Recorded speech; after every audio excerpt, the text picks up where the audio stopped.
What's up guys, welcome back.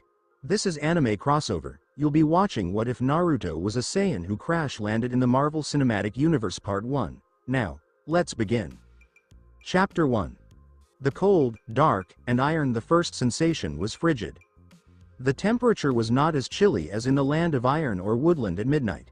It was a dry, lifeless cold that seemed to soak right into his bones, smelling of rust, stagnant water, and ancient dust. Naruto Uzumaki gradually opened his eyes. The environment was a blur of shadows and faint, flickering yellow light. His body felt incredibly heavy, as if gravity in this location was deliberately attempting to crush him into the soil. Every muscle fiber screamed in protest as he tried to move his fingers. He did not panic. He didn't shout. The youngster who would have screamed his lungs out, demanding to know where he was, had died years before, replaced by a disciplined warrior who understood the value of stillness. Naruto took a calm, controlled breath, closed his eyes, and looked inward. He searched for his chakra, the familiar, warm current that usually rushed through his coils like a river. It was a trickle. His tranquility was disrupted by a sudden surge of anxiety. He dug deeper, going beyond his own natural reserves to find the primitive, golden force that lurked at his core. The entity, the strength that the shinobi world had dubbed the Nine Tails, but Naruto recognized as his own biology, his Primal Rage. It was present, yet it seemed subdued, sluggish. It felt famished. Memories surged back in a strong wave. The valley at the end. The torrential rains.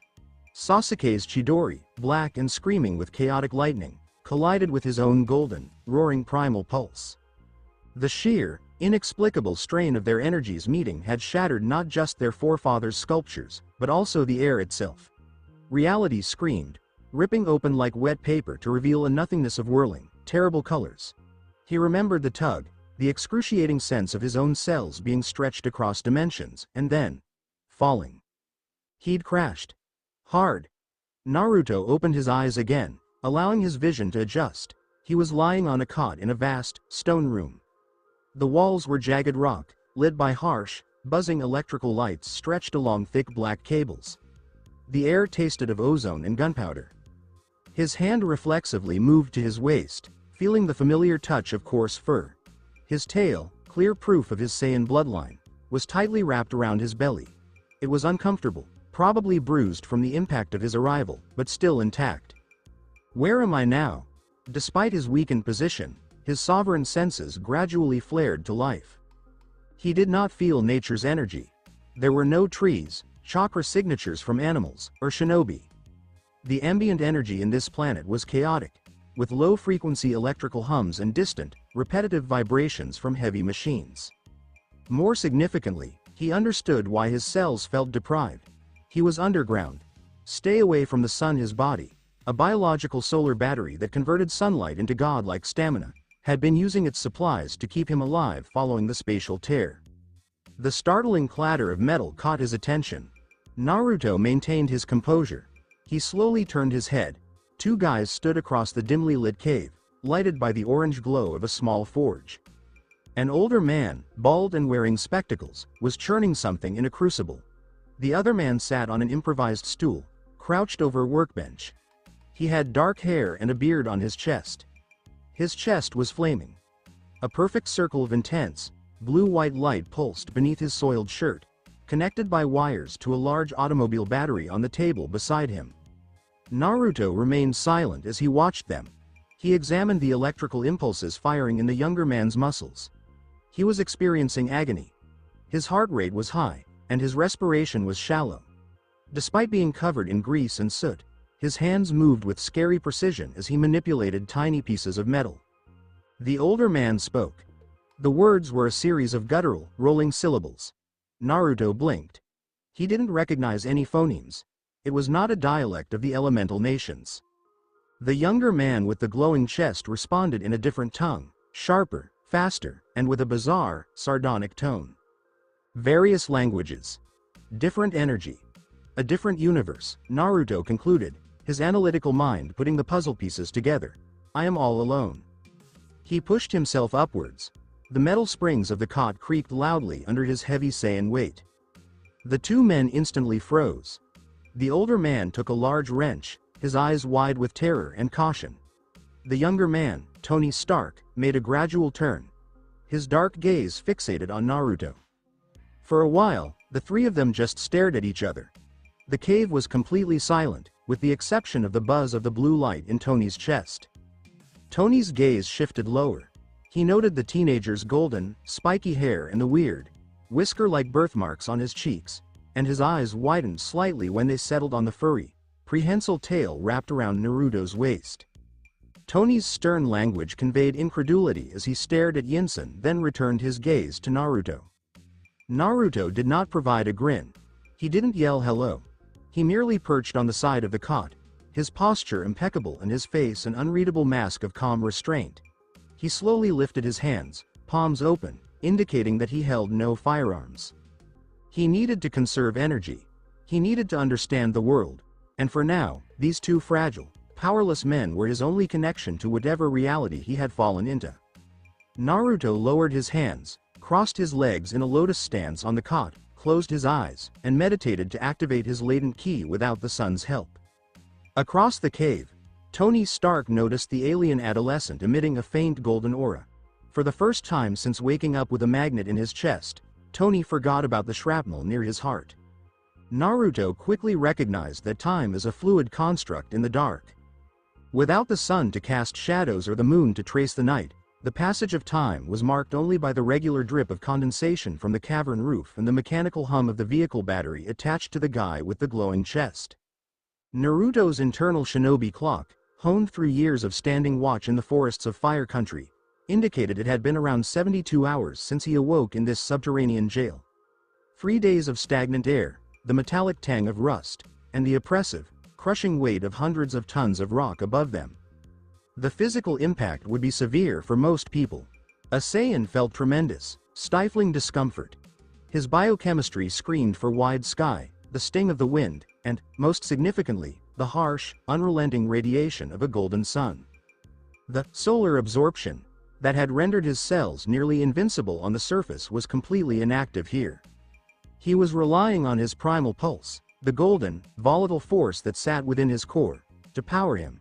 He was fully focused on repressing it, compressing it, and forcing his body to adapt to a state similar to hibernation.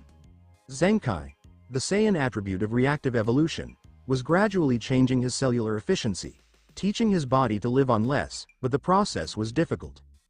He sat in the exact lotus pose on his creaky cot, breathing so shallow that his chest scarcely moved. He was the embodiment of perfect, scary calm. In the poorly lit workstation, the other two prisoners were completely opposite. Their existence was a frenzied, desperate scramble for survival. Naruto identified the caretaker as the elder man referred to as Yinsen by the other. He heated water, metered out small rations of flatbread and gritty rice, and continually examined the cables that ran to his companion's chest. Yinsen attempted to communicate with Naruto multiple times during the first 2 days. He approached gently, hands outstretched in a worldwide symbol of peace, and spoke in 5 distinct languages. Some sounded guttural and rough, while others had a smooth, rhythmic cadence. Naruto opened his eyes, gave Yinsen a piercing blue stare, and shook his head slowly. He did not recognize a single syllable. The elemental nation's languages, like Kumo's harsh dialect, Suna's drawl, and Konoha's standard speech, did not exist here. They were separated by an absolute barrier. The younger man, with the magnetic in his chest, was a whole different entity. He was a whirlwind of anxious energy, restrained panic, and an intelligence so hot that Naruto could almost feel it through his sovereign senses. Naruto kept his eyes half closed, watching him closely. Yinsen dubbed the man Tony, and he was currently crouched over a thick, olive-drab metal casing. It was a weapon. Naruto could detect a missile within its base based on its aerodynamic curvature and very volatile chemical propellant. Tony was sweating furiously, his pale skin shining in the forge's orange light. He was attempting to break a heavy steel plate from the missile's inner casing with an iron crowbar. His muscles twitched, plainly stressing the delicate balance of whatever the electromagnet in his chest was doing. The hefty automobile battery he was dragging around with thick jumper cables scraped painfully against the dirt floor. Naruto analyzed Tony's heart rate and concluded that he would rip his own flesh. It was irregular, skipping beats as anguish erupted in the man's sternum. Yinsen hurried over, dropping a pair of tongs and attempting to assist Tony with the crowbar. The two famished and tired men struggled against the cold steel. The metal creaked, but the bolts remained fast. Tony growled harshly and dropped the crowbar with a heavy bang that echoed off the cave walls. He leaned against the table, gasping for air, his hand automatically grabbing the flashing blue circle on his breast. Naruto opened his eyes completely, the calm broke. He uncrossed his legs and got up. Even without his solar reserves, he moved with a fluid, silent elegance that belied his heavily muscled physique. His bare feet made no sound on the gravel and mud. His velvety, golden-brown tail uncoiled from his waist and swished once behind him to balance. Tony shrank back as Naruto approached, snatching a large wrench from the table. Yinsen placed a hand on Tony's arm in a wordless plea for calm, albeit his own eyes were wide with concern. Naruto did not look at the wrench. He did not glance at their faces. Jiraiya had instilled in him the need of maintaining a non-threatening posture when approaching cornered animals. He walked straight to the missile casing. He steadied the housing with his calloused, scarred hand, despite being a youngster. He slid his other hand under the lip of the steel plate that Tony and Yinsen had been attempting to force loose. Naruto did not channel his ki. He did not exaggerate his aura. He merely utilized his raw, biological Saiyan muscular density. Naruto exhaled sharply and pulled upward. There was a terrifying shriek of shredding metal. The massive steel bolts did not unscrew. Instead, they broke straight off, causing the thick metal plate to bend backward beneath Naruto's hold like wet cardboard. He lifted the 70-pound plate with one hand and placed it lightly on the dirt floor to avoid making a loud noise. The hush in the cave was heavy with shock. Tony Stark focused on the sheared bolts, then raised his gaze to Naruto's hand, and finally his face. The smart innovator kept his mouth slightly open. His dark eyes flew back and forth, calculating and comprehending the almost impossible physics of what he had just observed. The boy was slender and muscular, but not huge, and he had just used enough targeted power to snap industrial steel without a crowbar, leverage, or breaking a sweat. Naruto caught Tony's eyes. For the first time since arriving in this bleak reality, Naruto's lips curled upward into a small, faint smirk. He tapped the exposed internal workings of the missile with one finger, nodded to Tony, and took a step back to give them room. Tony slowly lowers the wrench. He stared at Yinsen, who appeared both afraid and amazed. Tony murmured something under his breath. A rapid-fire statement that sounded like an inquiry, an exclamation of incredulity, and a curse all at once. He returned to his workbench, his hands moving with increased, almost frenzied enthusiasm. He took a piece of charcoal and a scrap of mechanical paper. Tony said, "Hey," in a hoarse voice. He snapped his fingers, pointing at Naruto before pointing at the table.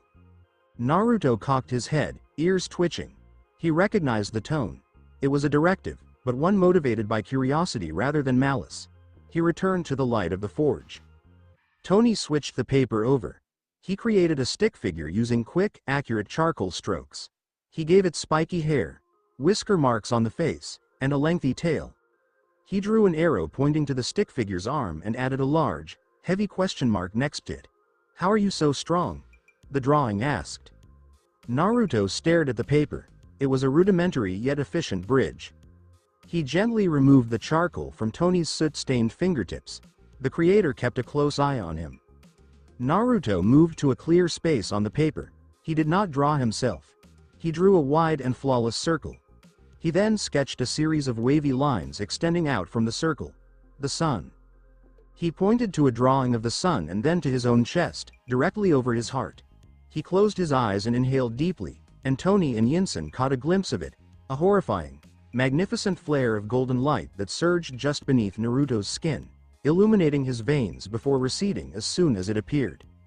Naruto took the charcoal again. He drew a big, massive cage around the sun, hiding its light. He pointed first at the box, then to the cave's stone roof. He sank his shoulders forward slightly, faking severe fatigue. He put the coals down. "The sun gives me energy. The cave prevents it. I'm at my limit." Tony Stark, one of the brightest minds of his generation, gazed at the pictogram. He gazed at the youngster, trying to grasp the implications of a biological organism that used solar energy to generate kinetic force capable of shearing steel. He examined the tail, recognizing it was not a mutation or a decorative addition, but a working appendage of a completely alien species. Tony pointed to the blue electromagnet on his chest, which prevented shrapnel from entering his heart. He tapped it. Then he motioned to the batteries on the table, imitating a wire connecting them. "I need power to survive."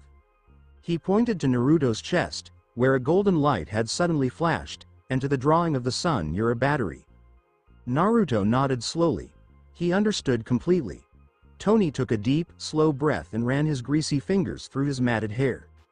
The dynamic of the cave had just irreversibly changed. They weren't just two hostages and a random child anymore. There were two engineers and an otherworldly powerhouse. Before Tony could continue painting, the hefty iron door at the far end of the tunnel fiercely trembled. The massive deadbolts slid back with a loud clang. Immediately, the atmosphere toughened. Naruto disappeared. He didn't run. His motions were so precise and explosive that Tony and Yinsen's human sight saw him as a blur in the forge light. Naruto was back on his cot in the darkness in less than a second, his knees crossed, his eyes closed, and his breathing had almost come to a halt.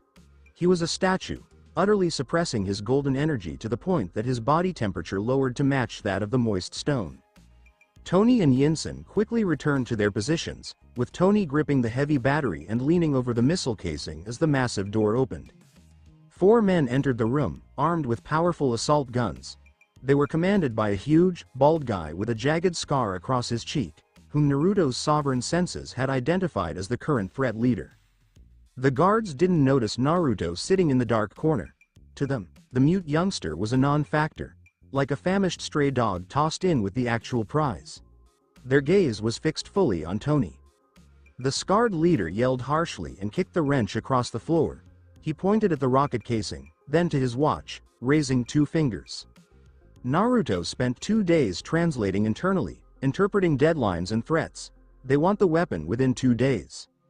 Yinsen acted as a buffer, speaking softly in the commander's language and pointing to the dismantled missile to indicate progress. The leader scoffed, stepping uncomfortably near to Tony, staring down at the glowing chest piece with scorn and sinister enjoyment. Naruto's sovereign senses flared in a controlled radius from the shadows. He mapped the electrical signals in the commander's brain. He noticed the violent purpose increasing. He felt the precise positioning of the 4 weapons. He knew that if the commander raised his hand to strike Tony, he could cut off the man's brain stem before the guard at the door could blink. Naruto stayed very still. He was a shinobi. He realized that striking now, without a plan and without understanding the architecture of the tunnels beyond the iron door, would just get Tony and Yinsen caught in the crossfire. He needed to remain patient. The commander spat on the floor near Tony's boots, made a final barking warning, and turned on his heel. The guards filed out, and the massive iron door slammed shut, returning the cave to the suffocating hum of the electrical lights. Yinsen leaned against the cold stone wall, exhaling shakily. Tony only stared at the closed door, his jaw clenched so hard that the muscles twitched noticeably. The terror in the room was tangible and stifling. A quiet, repetitive tapping from the shadows released stress. Tony turned. Naruto remained seated on the cot, but his eyes lit up with a predatory blue gleam in the darkness. He tapped one calloused finger against the bed's iron frame. The rhythm was steady and unhurried, a drumbeat of battle. Tony was drawn to the character Naruto. He raised his hand and pointed one finger at the iron door. He then curled his hand into a fist, as if crushing an object, before returning his attention to Tony and the dismantled missile parts on the table. The message, which transcended language, was terrifyingly plain. You build the weapon. Naruto's calm, bright eyes held hope. I'm going to shatter the door. Tony Stark gazed at the alien shinobi. A slow, dark smirk stretched across his face, the first genuine look he'd had since his convoy was assaulted. He reached down, grabbed the handle of his vehicle battery, and hefted it back onto the workbench with a heavy bang. All right, kid, Tony said to the empty cave, his genius mind already whirling with plans for a suit of armor, rather than a missile. Let's get to work. For the next 6 hours, the only sound in the cavern was the scratching of charcoal on thick, fibrous paper. It was a frenzied and desperate rhythm. Tony Stark was no longer a prisoner awaiting the inevitable, he was a man possessed. He was stooped over the main workbench, the hefty automobile battery dragging at his feet like a ball and chain, his face lit by the flickering, harsh yellow light of the hanging bulbs. He was drawing, erasing, cursing softly in his fast-paced tongue, and then drafting again. Naruto Uzumaki studied him from the shadows with unwavering intensity, like a hunting hawk. Naruto's shinobi training revealed Tony's remarkable movements. Naruto has previously witnessed genius in the elemental nations. He had observed Shikamaru Nara use shadows and foresee adversary movements 20 paces ahead. He had studied the complex, reality-bending sealing formulas left by his father, Minato Namikaze. But this was a very other type of intelligence. Tony was not using chakra to control the elements. He was twisting the Earth's raw materials, iron, copper, palladium, to his will using pure, unfiltered mathematical logic. It was a mechanical jutsu that did not require any hand seals, just the tortuous effort of a mortal man bleeding over a desk. Naruto shifted slightly, but his muscles protested the motion. The cold dampness of the cave caused a persistent gnawing discomfort in his joints. His body, designed to process the limitless radiation of a yellow sun, was cannibalizing its own minuscule stores to keep his core temperature stable. The primal pulse, the booming, golden ocean of energy that he had spent his entire meditating to master, was a tightly coiled knot in his stomach, suppressed to avoid drawing attention. Naruto told himself to be patient and closed his eyes briefly to regulate his breathing.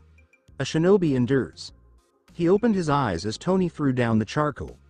The inventor wiped a grease-stained hand down his face, his chest heaving as the electromagnet pulsed a sickly pale blue. He appeared weary, on the edge of physical collapse, yet his eyes were filled with a frantic fire. Tony pointed to Yinsen, indicating the dismantled casing of a Stark Industries missile in the center of the room. Yinsen nodded, his face pallid and drawn, and proceeded to a small, homemade furnace constructed from scrap iron and blowtorches. Naruto uncrossed his legs and arose. His bare feet remained silent on the gravel. He didn't inquire what they were doing. Instead, he observed the workflow and filled in the blanks with his unique biology. Yinsen struggled with hefty, corroded tongs to remove a big, cylindrical core from the missile. The propellant housing was covered with strong titanium shielding. The elderly guy strained, his slender arms quivering from the sheer weight of the metal. Naruto arrived before Tony could provide assistance with his schematics. He didn't exhibit his strength. He merely pressed his calloused fingertips on the smooth, cool metal of the titanium cylinder. Yinsen gasped and took a step back, anticipating the tremendous weight to crush the teenager's fingers. Naruto remained calm. He used a little portion of his Saiyan muscle density, feeling the fibers in his arms tighten like woven steel wires. With a steady, controlled exhale, he lifted the 200-pound cylinder straight up and out of the shell, like a hollow bamboo shoot. He raised an eyebrow at Tony. "Where do you want it?" Tony looked at the cylinder, then at Naruto's fully relaxed stance. The inventor gave a quick, unbelieving shake of his head before directing a soot-stained finger at the anvil near the furnace. Naruto used his golden-brown tail to balance the weighty cylinder and set it down with a quiet metallic thud. The Silent Alliance started in earnest. Over the next 2 days, the cave was converted into a terrible forge. The suffocating smell of ozone, melting rubber, and superheated metal permeated the atmosphere. The temperature rose dramatically near the furnace, baking the moisture out of the air and leaving their throats raw and chapped. They were extracting palladium. It was a delicate and extremely dangerous operation that required them to disassemble the highly explosive missile heads, extract minuscule traces of the rare metal, and melt them down. The language barrier became irrelevant. They communicated using the global language of work. Tony did not use the hydraulic press offered by the terrorists to construct a crucible from a thick sheet of steel. He merely tapped the steel plate with his hammer, drew Naruto's attention, and made a folding motion with his hands. Naruto would step up, hold the steel's edges, and precisely bend it to Tony's requirements, the metal groaning and twisting beneath his terrible grip. When Yinsen was too fatigued to run the furnace's huge bellows, Naruto took over. He pushed the bellows with a steady, unrelenting cadence, his stamina much exceeding that of the two mortal men, even though he was starving. Naruto delivered more than simply brute strength, it was his sovereign senses. Tony was working in terrible conditions. The shrapnel in his chest was like a ticking clock, and the hefty vehicle battery he had to carry around was slowly killing him. Tony's hands would tremble violently from pain and tiredness as he attempted to execute minuscule welds with a cracked set of magnifying goggles. Naruto would approach in these situations. He didn't offer words of comfort, and shinobi didn't coddle each other on the field. Instead, Naruto would rest his hands flat against the wooden workbench. He would utilize his complete physical control to absorb the vibrations of the huge machinery in the cave, transforming the table into a completely still, stabilized platform. He stabilized the settings so that Tony could work. Tony noticed. He would halt, examine his suddenly steady hands, look up at the silent, golden-haired youngster holding the table, and give a short, tight nod of heartfelt gratitude before returning to the weld. On the fourth night, the cave's environment changed. The frenetic dismantling had ended. The heaviest lifting was finished. Tony sat in the brightest part of the bench, surrounded by the results of their arduous work. Many tiny, flawlessly cast rings of solid palladium, a spool of fine copper wire, and an exquisite, delicate housing he had machined by hand. Yinsen stood there with surgical tweezers in hand, his face sticky with sweat. Naruto sat cross-legged on the dirt floor a few feet away, his tail securely wrapped around his waist and gazing closely. The ambient noise in the cave seemed to fade. The atmosphere was dense with tension. Tony was building something little. Something that didn't resemble a weapon. "Be careful," Yinsen muttered over Tony's shoulder in his poor English. "If you cross those wires, the localized discharge will stop your heart instantly." Tony didn't respond. His face was a mask of intense concentration. He used fine needle nose pliers to weave a minuscule copper thread through the middle of the palladium rings. His breathing was perilously shallow. The automobile battery at his feet buzzed a faint, fading murmur. It was running out of charge. Naruto detected Tony's completion of the circuit using his sovereign senses. It wasn't a sound, it was a shift in the energy of the entire room. Tony held a little round device, which emitted a bright blue light. It was so clear and dazzling that it washed away the cave's sickly yellow bulbs, leaving crisp, crystalline shadows on the jagged rock walls. Naruto's eyes opened slightly, his pupils tightened against the glare. He used his senses to analyze the energy coming from the apparatus. It was unlike anything he'd ever experienced. It wasn't the usual, chaotic hum of the Earth's magnetic field. It wasn't the warm, vibrant current of chakra. And it wasn't the primal, violent growl of his Saiyan nature. It was frigid.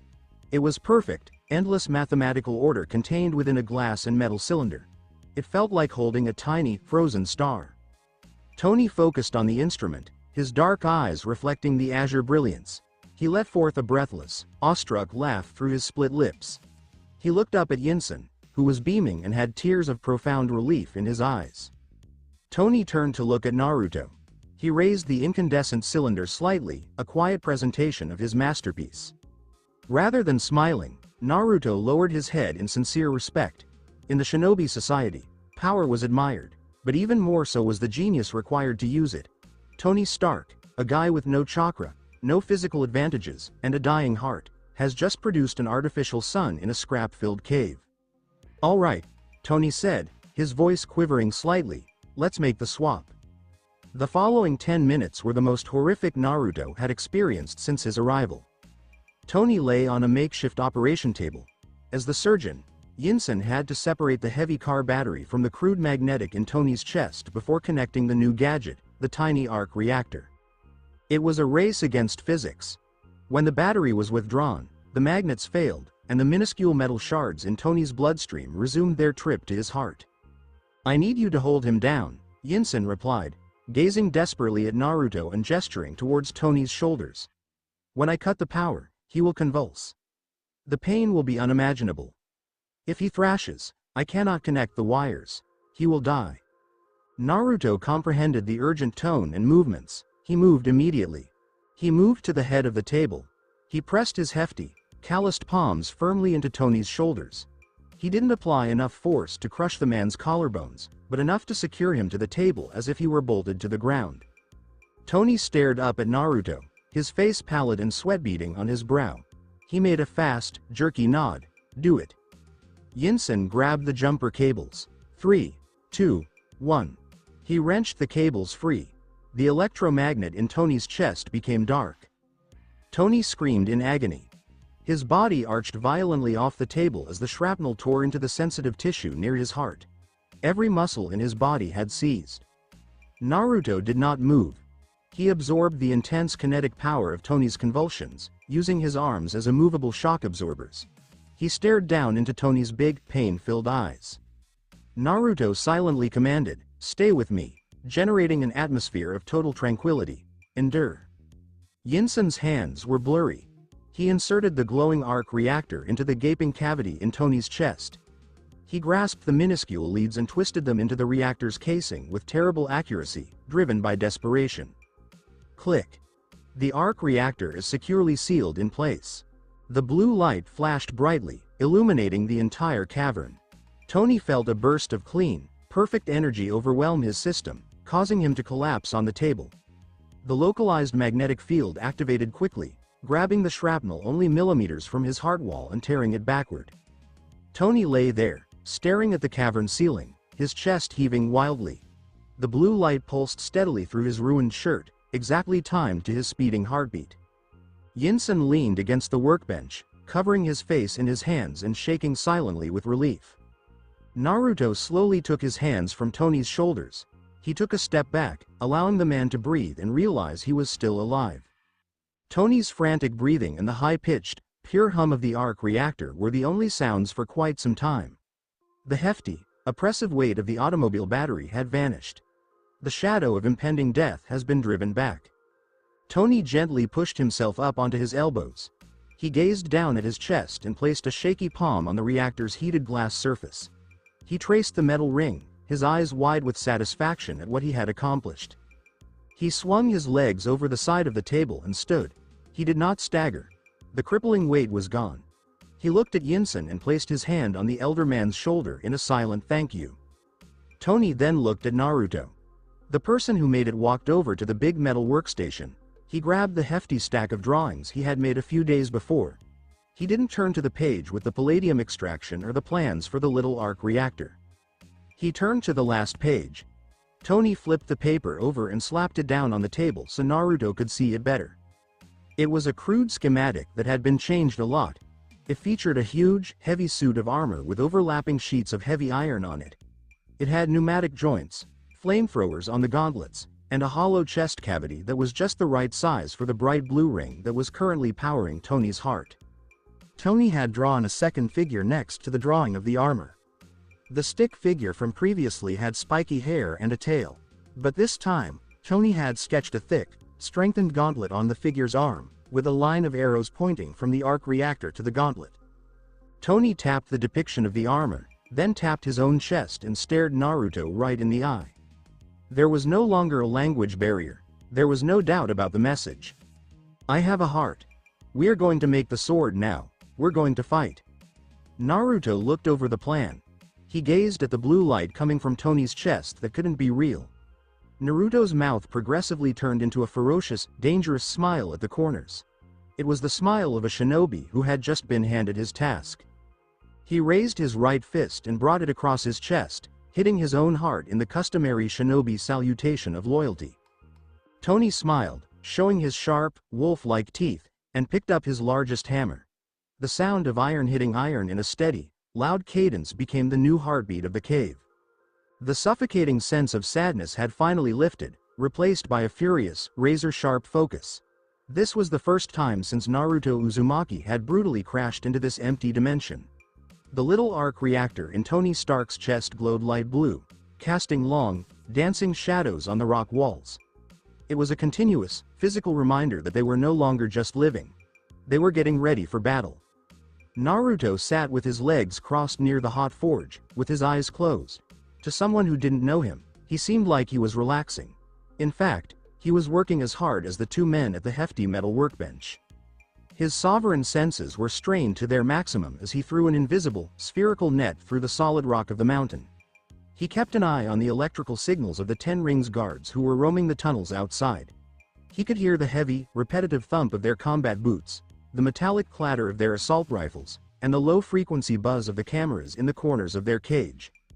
Yinsen murmured uneasily, "They're watching," and his eyes darted to the flashing red light of the surveillance camera that was bolted to the ceiling. Tony didn't look up from the big piece of iron he was marking with chalk. "Let them watch," the inventor said in a rough, shaky voice that was full of dark, crazy energy. "They think we're making their missile. They see us melting metal and bending steel, but they don't know what we're doing with it." In the faint light, Naruto opened his eyes and saw that his irises were a bright, unnatural blue. He knew what was wrong with the camera. The terrorists were growing angry. The scarred commander now came to the heavy iron door twice a day and yelled threats through the viewing slit. If they observed a humanoid torso or a robotic leg being made, the death squad would come right away. Naruto stood up without making a sound. He strolled over to the anvil without a care in the world, putting his body completely between the camera's lens and Tony's workbench. He grabbed a large pair of tongs and a burning, superheated piece of scrap iron. He started to flatten the metal with slow, careful blows with a hammer, making it look like he was only manufacturing rough tools. His big shoulders and thick muscles made a fantastic, natural blind spot for Tony to work in. Tony stopped and wiped a line of black grease and sweat from his forehead with the back of his wrist. He stared at the camera and then at Naruto's wide back, which was perfectly obscuring his view. Tony's mouth pulled into a faint, real smirk. "Good kid," Tony said softly as he tapped his chalk on the table. "You keep doing the hard work, and I'll keep doing the math." For the following 48 hours, the cave was a furnace of fire, sweat, and complete exhaustion. They worked in shifts that were perfectly timed with each other, using a bizarre new language of grunts, hand signals, and shared instincts to talk to each other. Naruto figured out the exact temperature Tony required the furnace to be by watching the inventor wave his hands about in a panic. Tony figured out that when Naruto abruptly stopped moving and his ears perked, a patrol was coming to the door. They had precisely 10 seconds to cover the armor plate under the Jericho missile schematics. It was a scary dance with a lot on the line. Tony's smart, obsessive intellect turned completely to his silent protector during the rare, short breaks he got. The Mark I armor was becoming better, heavy, rough, but useful. But Tony knew that the man wearing it was the most important part. And he knew that the golden-haired extraterrestrial in the corner was much stronger than any weapon Stark Industries had ever made. But Naruto was running out of gas. Tony had seen the picture. "The sun gives me energy. The cave stops it." He had seen Naruto lift hundreds of pounds of steel, but he had also seen how much pain it caused the boy's body. Naruto's skin was pale, and his usually bright golden hair was dull and tangled with dust. The Saiyan's body was essentially consuming its own deep stores of primal energy to keep his heart beating in the dark emptiness. "Hey," Tony said during a short break, tapping a wrench against the metal table to grab Naruto's attention. Naruto, who was sitting close to the forge, looked over. Tony motioned for him to come closer. Tony gestured at the stool as Naruto got close. "Sit down." Naruto did what he was told, standing up straight with a blank, disciplined look on his face. Tony put on his broken magnifying goggles and picked up a set of digital calipers that they had found in the missile crates. He stretched out and, after looking at Naruto with a questioning look to make sure it was okay, put the calipers around his forearm. Tony peered at the digital display, and his brow furrowed in intense confusion. He hit the side of the calipers because he thought they were broken. He took another measurement. "Yinsen," Tony said, not taking his eyes off the screen. "Check this out." Yinsen moved closer and fixed his spectacles. "What is it?" "Bone density. Muscle fiber concentration," Tony said quietly, tapping Naruto's arm with 2 fingers. It sounded like hitting a slab of solid oak. "It's not possible. If he were a person, a muscle this thick wouldn't be able to contract. It would tear itself off the bone. But his cells are like woven carbon nanotubes. He's a biological tank." Naruto was just slightly interested in what they were doing. He didn't know what carbon nanotubes, or density, meant, but he could see that the creator was amazed. Tony was studying his Saiyan biology in the same manner that a shinobi researcher would study a rare Kekkei Genkei. Tony put the calipers down and pointed right at Naruto's chest. "Show me the light again," Tony said softly, copying the way Naruto had breathed a few days before. "The energy, show me." Naruto was unsure. He couldn't flare his primal pulse right now, even for a second, because it would use up valuable energy he needed to break free. But he glanced into Tony's smart, dark eyes. He didn't see fear or a desire to take advantage of them. All he saw was a passionate, burning urge to comprehend and solve the problem so they might live. Naruto shut his eyes. He went deep inside himself, past the tiredness and the pain in his bones, and touched the sleeping golden giant that lived inside him. He didn't make a noise. He didn't let the energy go out. Naruto used years of meditation to give him complete control over his body. He pushed a tiny droplet of his Primal Saiyan energy to the surface. A warm, glowing golden light started to seep into his flesh, lighting up the dirt on his arms and face. It wasn't the blue of Tony's arc reactor, which was cold and mathematical. It was vibrant, violent, and very hot. The temperature in the area around it went up a lot. There was a heavy, magnetic vibration in the air that made the hairs on Tony and Yinsen's arms rise up. Fascinating, Yinsen muttered, stepping back in awe. Tony didn't move back. He leaned in, his eyes wide, and was drawn in by the golden light. He put his palm a few inches away from Naruto's glowing skin and felt the raw, radiating heat. Tony said, "It's a localized fusion reaction." His brilliant mind was racing a million miles a minute, making connections that no one else on Earth could make. He's not just absorbing sunlight. His cells are like tiny photovoltaic reactors. He takes in starlight and compresses it into whatever this is, pure kinetic potential.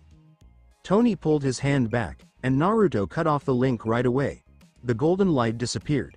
The teen leaned forward a little and let out a quick breath. He had to pay a lot for even that tiny exhibition. Okay, I get it, Tony responded quickly as he walked back and forth in the small space behind the workbench. Naruto could hear him mumbling in English, a language he was slowly starting to connect with the fast pace of production. You need the sun, we're under a mountain, so there isn't any. Tony stopped all of a sudden. He gazed down at his own chest. The arc reactor's soft blue light streamed steadily through his thin shirt. Wait a minute, Tony muttered, his eyes getting bigger as he had the biggest realization of his life. He gazed at Naruto, then back at the arc reactor. Yinsen, Tony stated in a very serious voice, what is a star? Yinsen blinked, not sure what had just happened. A star. It's a glowing ball of plasma held together by its own gravity. It's mostly hydrogen and helium that are fusing together. Exactly, Tony murmured, and a wild, deadly grin formed across his face. He tapped the ring of glass in his chest. And what did I just build in this cave? A tiny, self-sustaining, zero-point energy source. It's a plasma reaction that happens in a small area. Tony poked a finger with grease on it right at Naruto. I have a tiny star beating in my chest. He needs a star to recharge his batteries. Yinsen's mouth dropped open. Tony, you can't be serious. The energy that comes out of the reactor is not the same as solar radiation. It's raw, unfiltered electromagnetism. If you feed that to a living thing, it will fry its nervous system. Not if I build a transformer, Tony said, already grabbing his charcoal and drawing quickly on a new piece of paper. I'm not going to plug him into the wall. I'm going to make a conduit. It's a step-down transformer that mimics the frequency of UV radiation. I just need to give him enough energy to start his own reactor. Naruto listened to the two guys fight, turning his ears to hear the different tones of their voices. He knew what compatibility meant. In the shinobi world, you couldn't just push wind chakra into a fire jutsu without a medium, because it would blow up. Tony was looking for a means to give up his energy. Tony didn't do any work on the hefty iron plates of the Mark I the next day. He let Yinsen and Naruto do all of the rough hammering and welding. Instead, Tony used all of his scary intelligence to focus on a single, thick leather bracer that he had taken off of a heavy-duty welding glove. He took the copper wire out of all the Stark tech in the cave that wasn't needed. He made small, complicated coils and wove them into the leather bracer's lining. He made a small magnetic lock that could attach directly to the outer ring of his own arc reactor. It had a thick, insulated wire that went down to the bracer. When the commander with the scars came to the door on the 6th day, he was out of patience. He didn't shout. He didn't make any threats. He just stood there, his dark eyes on Tony, and stuck up one finger. One day. Tomorrow. The iron door slammed shut with a loud click. The last countdown has started. Yinsen was hit by a dense, choking panic. He dropped his welding torch because his hands were shaking so much. Tomorrow, the older man said, leaning heavily against the wall. Tony, the suit isn't done. The pneumatic actuators in the legs aren't set up right. You won't be able to walk. let alone fight. Tony lied, saying, "We'll be fine." He knew Yinsen was correct. The armor was excessively heavy. He would be a sitting duck in a metal container if his hydraulics weren't precisely set up. Tony turned away from the half-finished garment that was hanging in the shadows and walked over to Naruto. He had the strong, insulated cable and the customized leather bracer with him. Tony halted in front of the team. The inventor's expression was serious, and all of his customary arrogance and sarcasm were gone. He held out the brace. Naruto stared at the bizarre thing. It was rough, ugly, and smelled like burnt copper, yet he could see the intricate, brilliant circuitry woven into the leather. Tony pointed to Naruto's right arm. "Put it on." Naruto didn't think twice. He had faith in the iron guy. He put his arm through the thick leather bracer and pulled the straps taut with his teeth and left hand. It fit tightly, with the copper coils lying squarely on his radial artery, which is where a shinobi would check a pulse. Tony took the cable that was insulated. He connected one end to a port he had made in the bracer. He took a deep breath and then clicked the other end, a magnetic, round plug, right into the outside of his own arc reactor. The link was made. "Okay, kid," Tony said, his thumb hovering over a small dial he had made out of the cable. "Get ready for this. It's either going to give you the worst sunburn of your life or wake you up." Tony turned the knob. A burst of raw, crackling blue energy blasted out of Tony's chest, down the lengthy wire, and into the bracer on Naruto's arm. Naruto's whole body froze. His pupils got bigger and bigger until his eyes were almost completely black. It wasn't the sun, it tasted like lightning and ozone. It was rough, metal-like, and very unnatural. The energy hit his cells, which were lacking in sunlight energy, like a battering ram. For a horrifying second, his body aggressively rejected it. The veins in his neck swelled up and turned a sickly purple color, and a deep, painful groan came from his throat. "Tony, stop. You're killing him," Yinsen yelled as he sprang forward to pull the cable away. Naruto's left hand came out with scary speed and grabbed Yinsen's wrist like a vice, stopping the elder man in his tracks. Naruto didn't look at Yinsen. He couldn't take his eyes off Tony.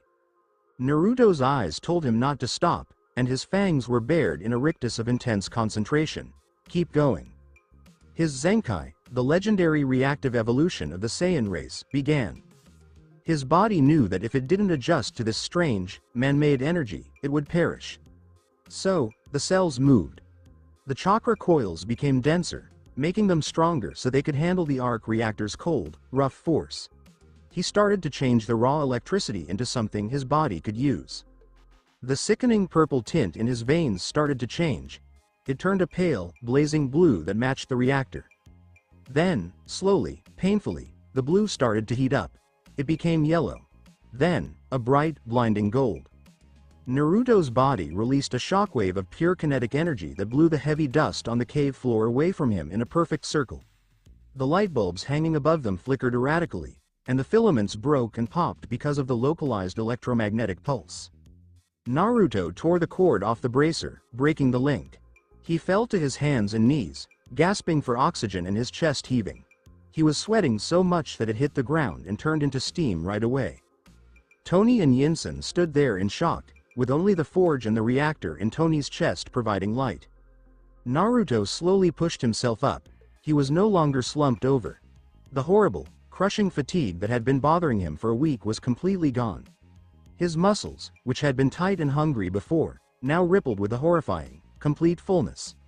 His hair, which had been drab just a few moments before, now seemed to capture and hold the light from the fire. He didn't just feel strong, he thought he was invincible. Tony Stark didn't just give him a battery charge. He also forcibly woke up a latent, adaptable part of Naruto's Saiyan body. Naruto lifted his right hand, the one with the changed bracer. He made a fist. In the quiet cave, the sound of his knuckles cracking sounded like gunfire. His blue eyes were full of a ferocious, predatory fire as he peered at Tony. The shinobi was back on the internet. Tony Stark took a long, trembling breath and smiled wildly, his face covered in soot. He put on his welding mask and turned to the Mark I armor's hanging, unpowered plates.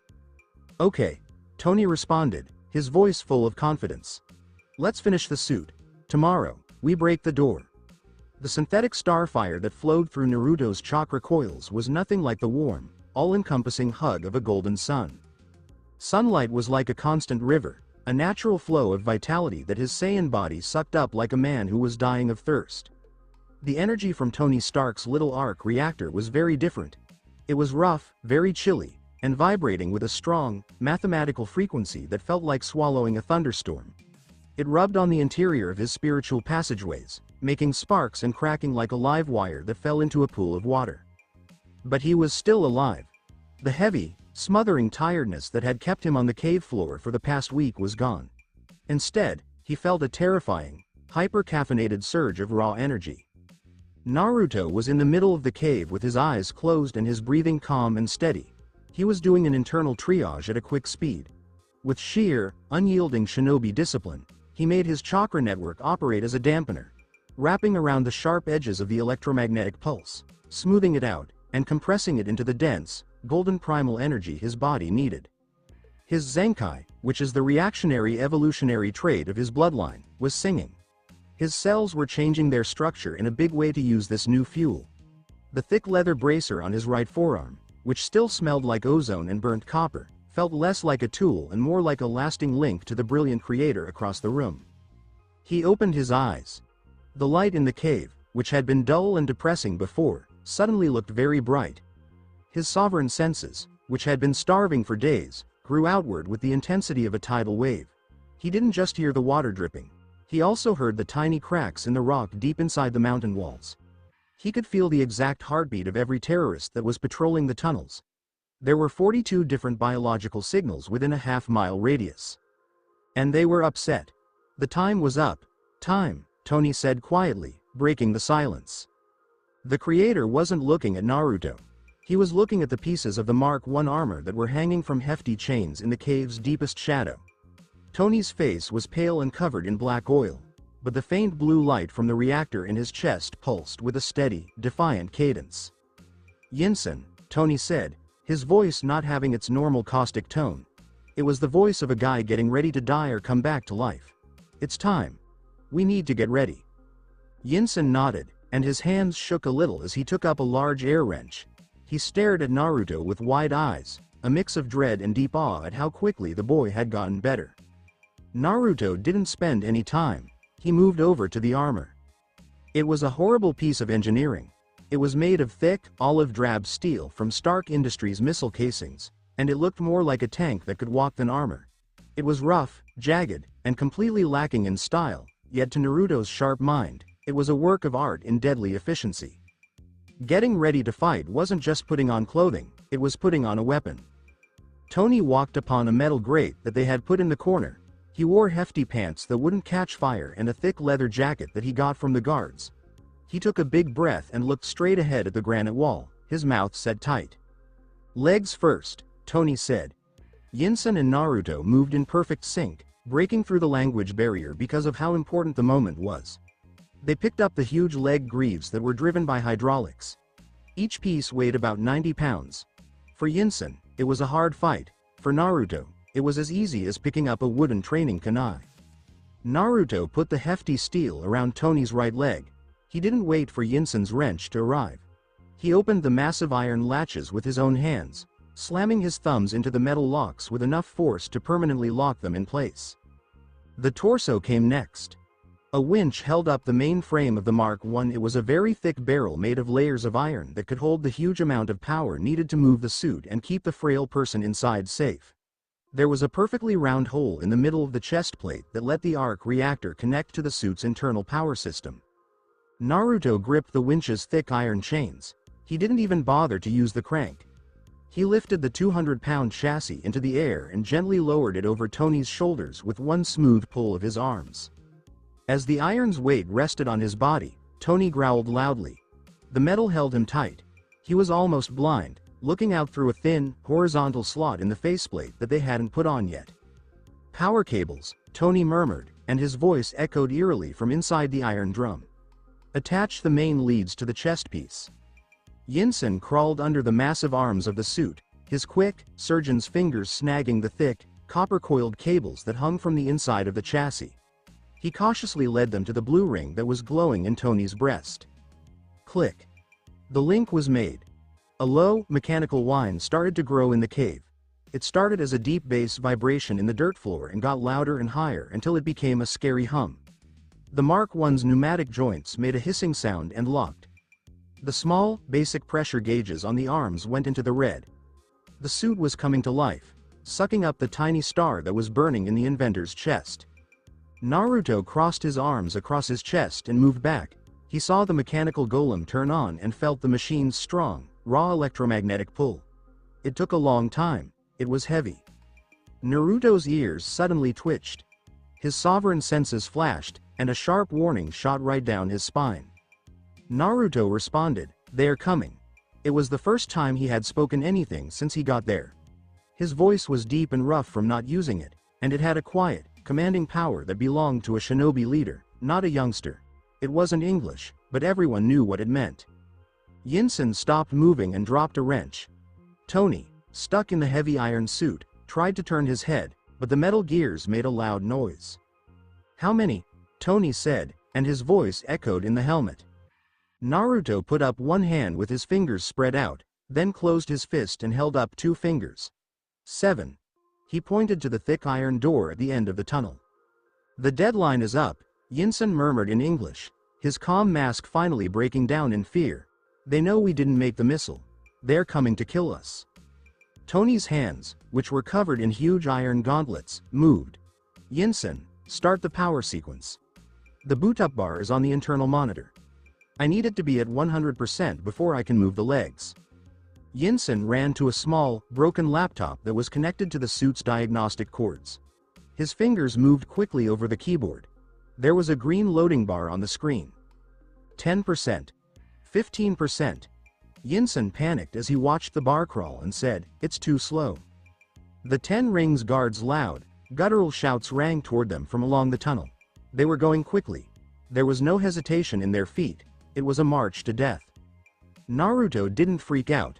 He looked at the shape of the room, the thickness of the door, and the narrowest part of the tunnel outside. He was using synthetic energy that he had borrowed. He was strong, but he couldn't keep going forever.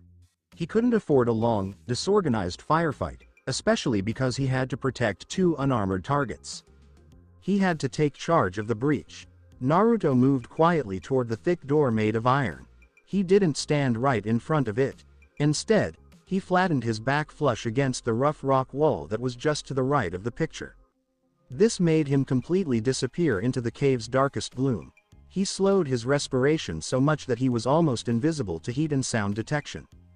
25%. 30%. The screen on the laptop blinked. The footsteps halted just outside the door. Naruto's senses were able to tell where the men were on the other side. 4 people standing in a half circle. 2 were standing back with powerful automatic guns. 1 person stepped forward, his heart racing, and he was holding something metal. Naruto could smell the strong, chemical smell of C4 plastic explosive. Naruto's eyes narrowed in the dark as he realized they weren't going to open it. They're going to mess it up. Naruto yelled, "Bomb!" in his own language and pointed firmly at the door before leaping away from the wall. Tony couldn't get up. He was like an iron statue, stuck in place until the boot-up routine was over. Yinsen, on the other hand, noticed Naruto's tone. The older man fell to the ground and put his hands over his head. A split second later, the hefty iron door bent inwards with a loud bang. The blast was so loud that it hurt. A huge surge of flames, smoke, and broken rock hit the cave. The big iron door flew from its huge hinges and crashed against the far wall with a force that shook the ground. It looked like a broken toy flying through the air. The air was instantly filled with dust, making the room completely dark and chaotic. The only light came from the pale blue glow of Tony's reactor shining through the thick dust and the green bar on the laptop screen that blinked. 45%. 50%. The 10 rings guards' silhouettes came into the room through the smoke, their assault weapons raised and sweeping the scene. They thought they would discover 3 detainees who were scared and powerless. But they found a predator instead. Naruto didn't come out of the smoke, he just appeared in it. He ran so quickly that the cave's heavy gravity couldn't stop him. He used a modified, grounded version of the shinobi body flicker method. He stood right in front of the headguard. Naruto struck before the man could even see the demon with the golden hair in front of him. He didn't punch since a full-force Saiyan punch would have broken the man's chest and made a lot of noise. Naruto instead used the edge of his calloused hand to hit the exact bundle of nerves on the guard's neck. The man fell like a stone, and his brain short-circuited right away. Naruto snatched the falling assault rifle with his left hand, turned it around, and used the hefty wooden stock to crush the windpipe of the second guard who was coming through the entrance. The other guards understood what was going on. They got scared and pulled the triggers. Gunfire broke out, and the flashes of light from the guns lit up the swirling dust like strobe lights in a bad dream. The 7.62mm rounds made a loud noise as they hit the granite walls, sending sharp stone shrapnel flying all throughout the cave. Naruto moved through the gunshots like water moves over rocks. Before the bullets ever left the chambers, his sovereign senses could tell where the barrels would go. He dodged beneath a violent spray, moved inside the guard's guard, and smashed his knee into the man's sternum hard enough to break ribs and send him flying back into the tunnel. But there were too many sides. The cave was big, and the guards were spreading out. Naruto felt a chilly stab of fear when he realized he was being pulled too far away from the workbench. He was drawing their fire, but a stray bullet in the middle of all the pandemonium might easily hit the Mark I armor, or even worse, Yinsen. 75%. 80%. A lot of gunfire hit the thick steel plating of the Mark I. Tony grumbled inside the suit. The heavy iron absorbed the bullets fully, but he was stuck, like a sitting duck waiting for the green bar to reach the finish. Yinsen. Tony yelled above the loud sound of gunfire, "Stay down." But Yinsen didn't stay down. The elder man, who was looking through the smoke, spotted two guards on the far side of the cave, their rifles up and aimed right at the weak, unarmored joints of Tony's suit. Naruto was fighting three men at the door, which looked like a blur of gold in the dark. He was too far away to stop the flankers in time. Yinsen made a decision. The identical decision he took in a different timeline, motivated by the same deep sense of responsibility to preserve the future. He did not rush out of the tunnel to buy time. He raced across the dirt floor, picking up a discarded assault rifle from the first guard Naruto had dropped. Yinsen, a doctor who had dedicated his life to rescuing people, raised the firearm with shaky hands. He pulled the gun, but the tumult drowned out his war cry. Tony's erratic shooting caused the flanking guards to take cover, diverting their attention away from his immobile suit.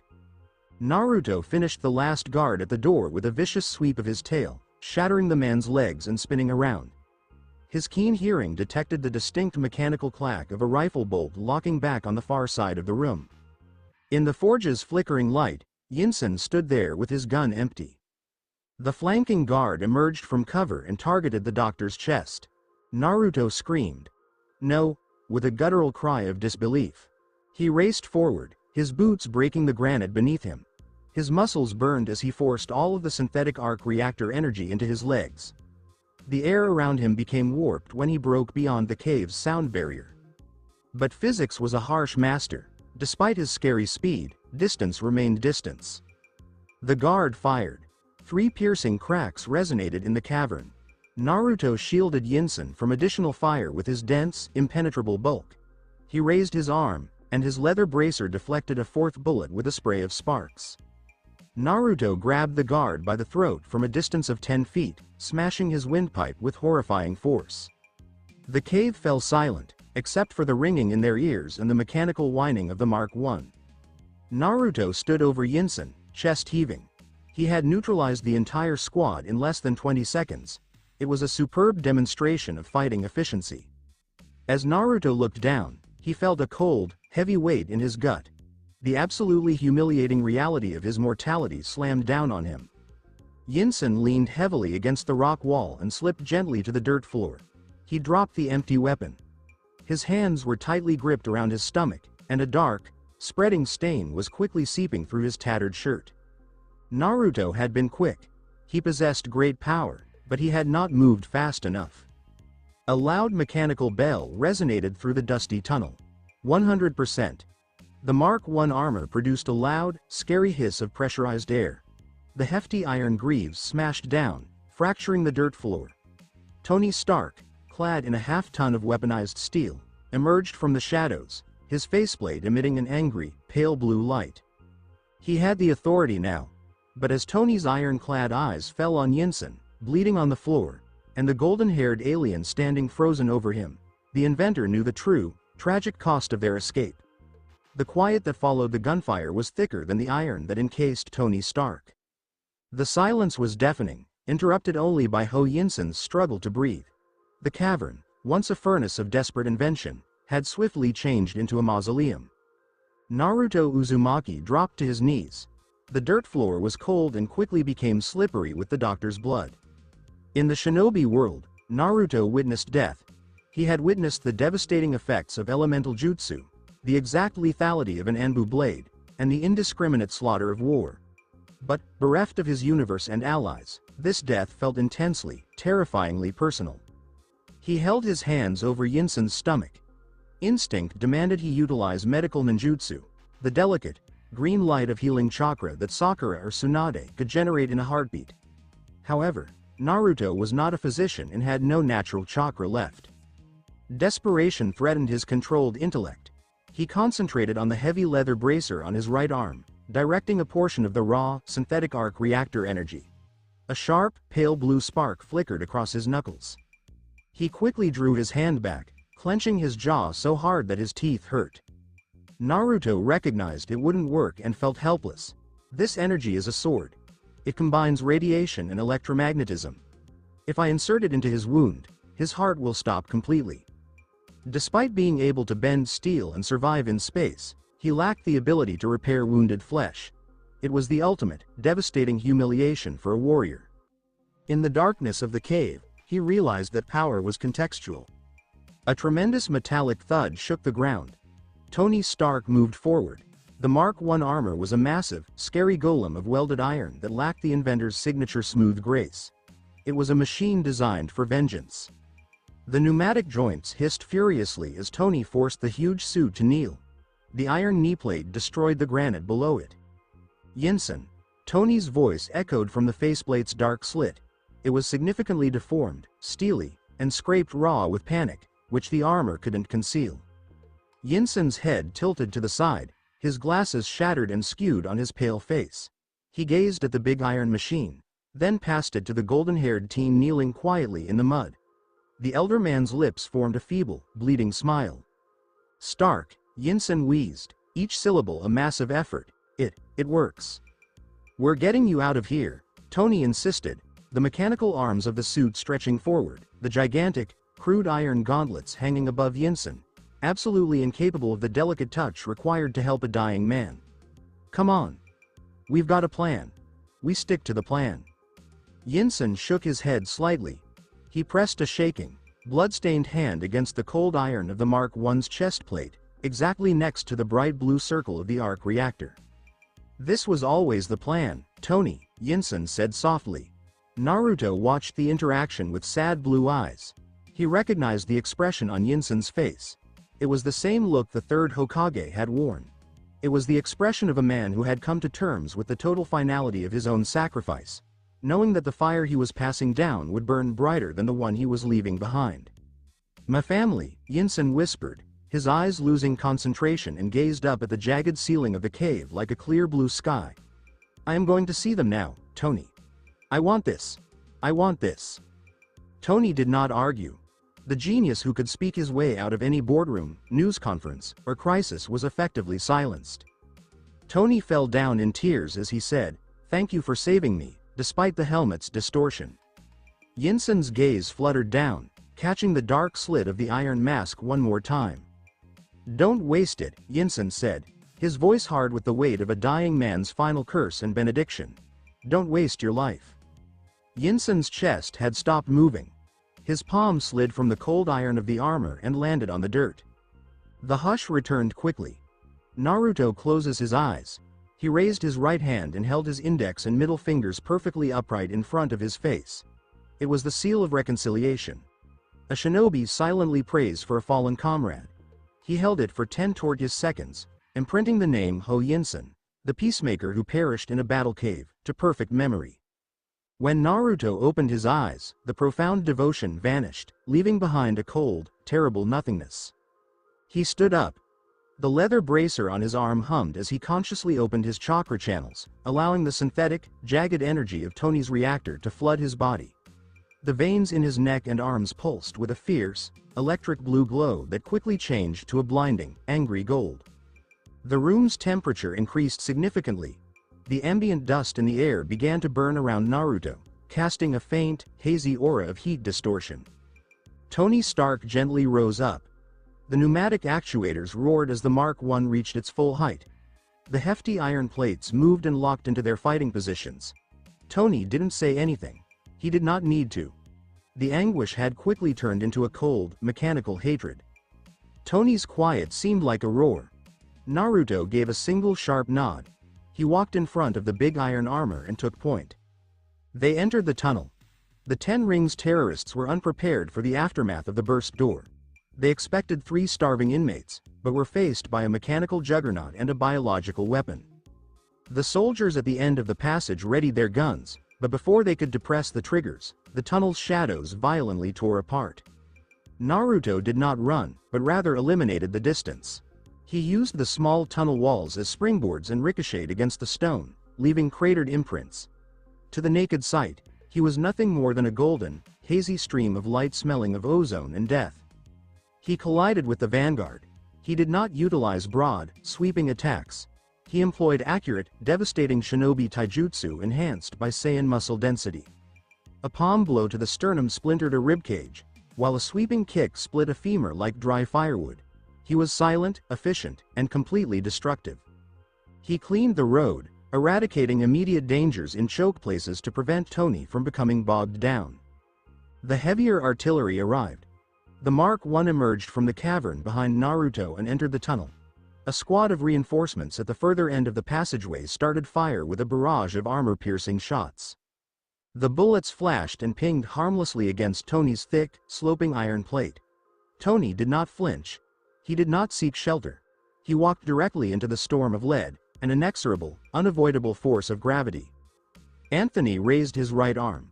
A loud mechanical clack echoed down the hallway. The nozzle under his gauntlet emitted a superheated spray of liquid fire. The flamethrower cast a blazing orange light into the gloomy passageway. The fire swept over the barricade, immediately consuming the wooden crates and enveloping the terrorists in a smothering inferno. Naruto stood on the edge of the flames, watching the men burn. He felt the strong, burning heat upon his skin. For a normal person, it would have been agonizing.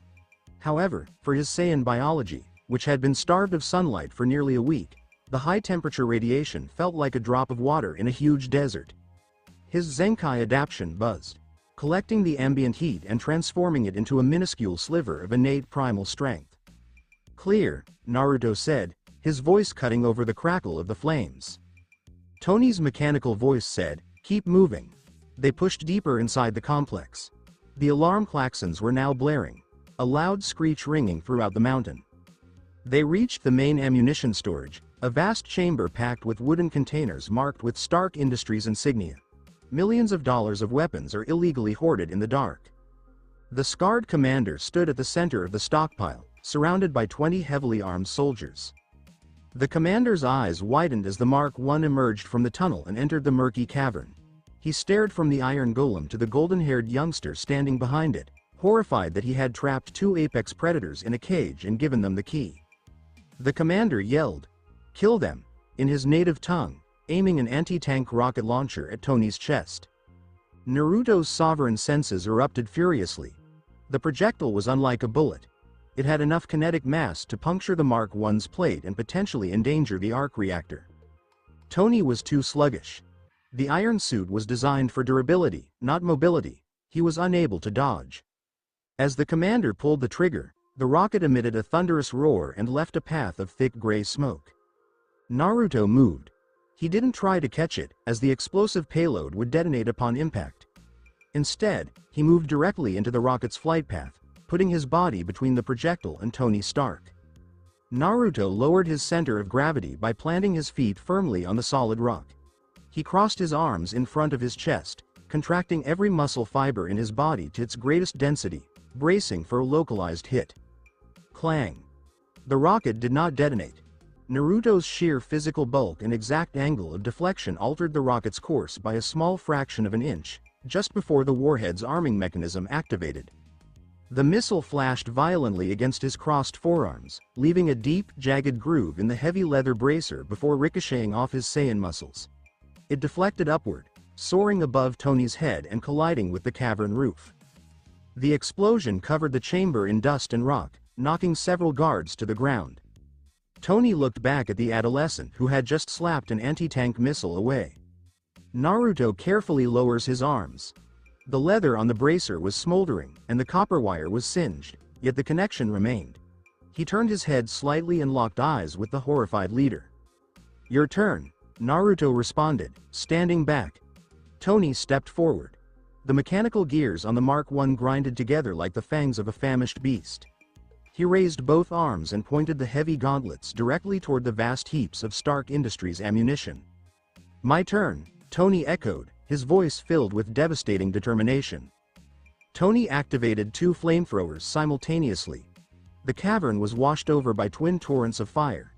The flames engulfed the wooden crates, canvas tarps, and exposed gunpowder from 1,000 disassembled firearms. Naruto did not wait to see the explosion. His senses detected a quick, catastrophic chain reaction occurring in the chemical propellants. "Move!" Naruto yelled, gripping the hefty iron shoulder of the Mark I and bodily pushing it toward the wide, sloping tunnel leading to the surface. They ran. Tony's heavy iron feet pounded the soil, aided by the frenzied pneumatic pistons, while Naruto matched his speed, almost dragging the suit higher as the air pressure behind them began to drop abruptly. The first package exploded. The shockwave defies description. The massive amount of powerful explosives stockpiled in the cave exploded in a cascading, apocalyptic boom. The mountain appeared to scream as millions of tons of granite were broken and thrown outward.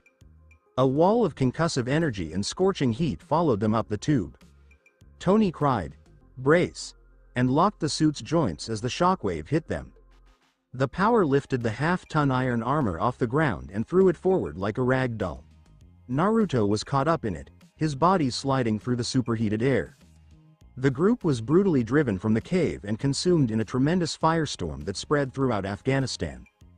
They collided with the harsh sand of the desert, plunging down a steep slope in a tangle of iron and limbs.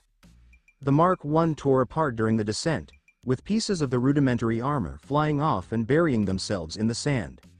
Naruto landed hard and rolled several times before burying his fingers and toes into the ground to slow down. He lay there for a long time, his chest heaving and ears ringing with a high-pitched, excruciating wail. The odor of dust, sweat, and ozone was overwhelming. His synthetic energy link to the reactor was cut in the accident, and the leather bracer was shredded and rendered unusable. Naruto slowly and painstakingly forced himself onto his hands and knees. He looked up. It wasn't a dingy yellow bulb. It wasn't the dim, depressing rock of an underground prison. It was the sky. A vast, unending, unattainable expanse of flawless, unbroken blue. The sun burned fiercely just above him. Naruto closed his eyes and tilted his head back. He let the raw, unfiltered ultraviolet light to touch his face, chest, and arms. It was pure pleasure. His biology did not simply react, but delighted. His skin's small photovoltaic cells opened wide, absorbing solar energy with hungry, desperate hunger. The empty, painful vacuum within his center vanished suddenly. The primal pulse, a golden ocean of energy that had been reduced to a puddle, rushed back to life, surging and crashing against his chakra coils with godlike force. His bruises started to vanish. The micro-fractures in his bones bind together. The crushing exhaustion was gone in seconds, replaced by endless, scary stamina. He took a long intake of the dry desert air, extending his lungs for the first time in almost a week. A grunt moved the sand a few yards distant. Naruto turned his head. Tony Stark was half buried in the dunes.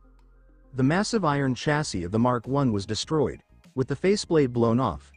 Tony was coated in sand and soot, and his clothing were tattered, yet the soft blue light of the arc reactor continued to pulse steadily through his chest. Tony gently slid the hefty iron chest plate off himself and rolled onto his back on the sand. He looked up at the clear sky, his chest heaving, and a crazy, tired laugh escaped his cracked lips. Not bad, Tony said, squinting against the bright sunlight. He moved his head to look at the kid sitting cross-legged in the sand. Although not glowing, Naruto appeared completely different. The haggard, malnourished appearance was gone. His muscles were toned, his posture was impeccable, and his golden hair appeared to capture the sunlight, emitting a warm, natural energy. Naruto glanced at Tony, the man of iron who forged a star in a cave and made a weapon from pieces. The shinobi looked past the arrogance and affluence to the indomitable will that had brought them both out of hell. Naruto smiled for the first time since entering this universe. "We survived," Naruto stated quietly and steadily, finally speaking the same language as the sun above them. Tony Stark rested his head against the sand and closed his eyes. "Yeah, kid," Tony murmured. "We survived." The Afghan desert at midday was more than just a landscape. It was an anvil, with the sun as the hammer. For mortals, the environment was a death sentence. The temperature hovered around 120 degrees Fahrenheit. The air was so dry that each inhalation felt like pulling ground glass into the lungs. The infinite, rolling dunes of pale, ochre sand reflected the sun's intense, aggressive light, creating blinding, shimmering mirages that distorted the horizon. Tony Stark found the desert to be a painful repetition of the anguish he had just survived. Naruto Uzumaki, standing barefoot amidst the shattered plates of the Mark I armor, saw the desert as an utter paradise. Naruto remained stationary for quite some time. He merely remained there, arms relaxed at his sides, eyes closed, and face turned directly upward toward the blazing apex of the sun. He was completely disengaged from the physical reality of the heat, engrossed in the microscopic, magnificent symphony taking place within his own cellular structure. In the Ten Rings cavern, his biology was famished and relying on its own stores to stay warm. Tony's arc reactor's synthetic, abrasive energy had jolted his system, causing his Zenkai adaptation to erupt in fury and violence. But this was different. The yellow star in this solar system emitted intense UV and infrared radiation. His Saiyan skin, which served as a faultless array of biological solar panels, sucked it up with a ravenous, frantic desire. He could feel energy flowing into his body. It did not burn like the arc reactor. Rather, it flowed like a warm, thick river of liquid gold. The energy bypassed his digestive system, directly saturating his dense muscular fibers, healing the micro-tears caused by the explosive escape, and fast filling the enormous, hollow reservoir of his primal pulse. His alien background significantly impacted his chakra coils, which grew. The golden aura that had formerly required enormous, agonizing concentration to raise now pulsed naturally just beneath the surface of his skin, a steady, rhythmic thrum of sheer kinetic potential. He was no longer surviving, he was climbing. A loud, rough cough interrupted his meditation. Naruto woke up. His blue irises were so strange that they seemed to sparkle against the bright sunlight. He peered down the dune's slope. Tony Stark was struggling to get up. The millionaire inventor seemed completely broken. There was soot, dried blood, and sweat all over his face. His custom-made, pricey clothes from more than a week earlier were now just burned-up rags. The hefty iron chest plate of the Mark I was lying on the ground a few feet away, but Tony's hands were clawing at the thick, flame-retardant pants he was still wearing, trying to get the suffocating cloth off his hot flesh. Naruto walked down the sand dune. His bare feet didn't sink into the soft sand. He walked on top of the moving grains as effortlessly as he would have walked over a placid pond in Konoha, thanks to his subconscious use of surface adhesion chakra. He got down on one knee next to Tony. Tony stopped fighting with his pants and glanced up. The inventor's dark eyes were bloodshot and blurry from lack of sleep, but the mind behind them was still acute. He stared at the teen. Tony didn't see a child who was having a heat stroke. He noticed a being who looked completely at home in his environment. Naruto's golden hair was clean of cave dirt, his skin was dry, and his breathing was deep, slow, and absolutely regular. Tony said, "You're not even sweating." His voice sounded like two pieces of dry leather rubbing together. He let his head fall back onto the sand. "Of course you're not. You're a solar battery. I built a billion-dollar company to change the way we get clean energy, and you just stand in the sun." Naruto gave a slight smile that was nearly too little to see. Not a smile of amusement, but one of deep, grounded comfort. "The sun provides," Naruto murmured in a calm voice, but the English words felt odd and heavy on his tongue. His sovereign senses had put together the phrases he had heard Tony and Yinsen say during the past week. Tony blinked, and for a moment, he was surprised. "Do you speak English now?" Naruto merely said, "I learn." He stretched out and grabbed the heavy leather straps of the Mark I pants that were still strapped around Tony's legs with his rough hands. He shattered the heavy leather straps like they were brill twigs by flexing his fingers in a precise, controlled way. This let Tony finally kick the hot, smothering iron and leather away. "Thanks," Tony said, bringing his legs up to make himself a smaller target for the sun. His palm moved to his chest without thinking, resting on the brilliant blue circle of the arc reactor. It was buzzing along, keeping his heart going, but it couldn't give him any water.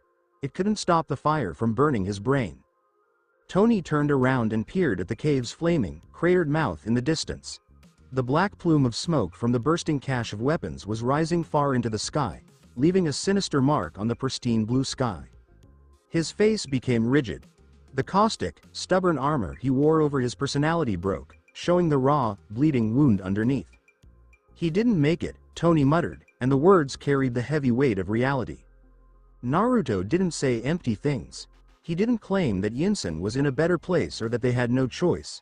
He knew what it was like to have survivor's guilt, which is a deep, defining trauma. He had sensed it when he was in the rubble of his own universe. Naruto moved to the side and sat cross-legged in the sand next to Tony. He peered out at the horizon, which seemed to go on forever, with his back straight. "He chose the fire," Naruto stated quietly, sounding like an old shinobi elder. "He gave his breath so you could keep yours. In my world, we call this the will of fire. It is the greatest honor a warrior can achieve." Tony shut his eyes, and a single, clear tear sliced through the dark soot on his cheek before quickly drying up in the heat. "He was a doctor," Tony said with a husky voice. "He saved lives. I built things that end them, and he died for me." Naruto said, "Then you have to make something else." It wasn't a suggestion, it was a demand that had to be followed. "You are the man of iron. You built a star in a cage. Don't go back to the dark and insult his sacrifice." Tony opened his eyes and saw the extraterrestrial teen. Naruto's blue eyes had an astounding amount of gravity. This wasn't a child. This was a soldier from a different type of conflict who offered a lifeline made of strict discipline.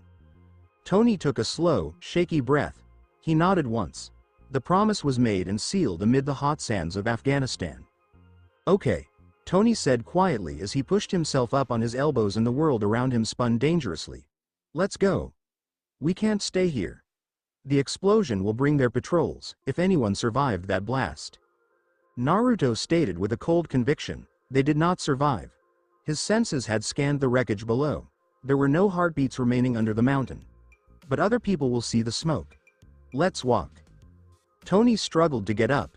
His legs gave out since they had been weak for weeks because he hadn't eaten enough. The suit's procedure was so painful, and the heat was so bad. He fell forward, fully expecting to ingest a mouthful of hot sand. He didn't fall to the ground. Naruto moved so quickly that it didn't matter how hot and slow the weather was. He grabbed Tony by the arm, holding it tightly but very gently, like a rock that wouldn't move. "Lean on me," Naruto said. He put Tony's right arm over his large shoulders and placed his own arm tightly around Tony's waist. Tony groaned and got ready to say sorry for the lifeless weight. He weighed almost 170 pounds, and they were trudging up a hill in deep sand. But when Tony leaned against the teen, he noticed something amazing. Naruto didn't even move. He didn't get ready. The Saiyan held up the inventor's whole body as if Tony were made of paper. "Show off," Tony said softly, but he felt a huge feeling of relief. They started to walk. For Tony, the excursion was a trip down into a certain type of hell. Time didn't mean anything anymore. It was only measured by the painful, scorching rhythm of putting one foot in front of the other. The sand pulled on his boots, threatening to pull him down with every stride. His lips were broken and bleeding. His neck felt like it was entirely closed, and his eyesight started to swim with dark, violent patches. He saw things that weren't there. He saw press conferences, Obadiah Stane giving him a glass of scotch, and the scary, blank face of the Ten Rings leader.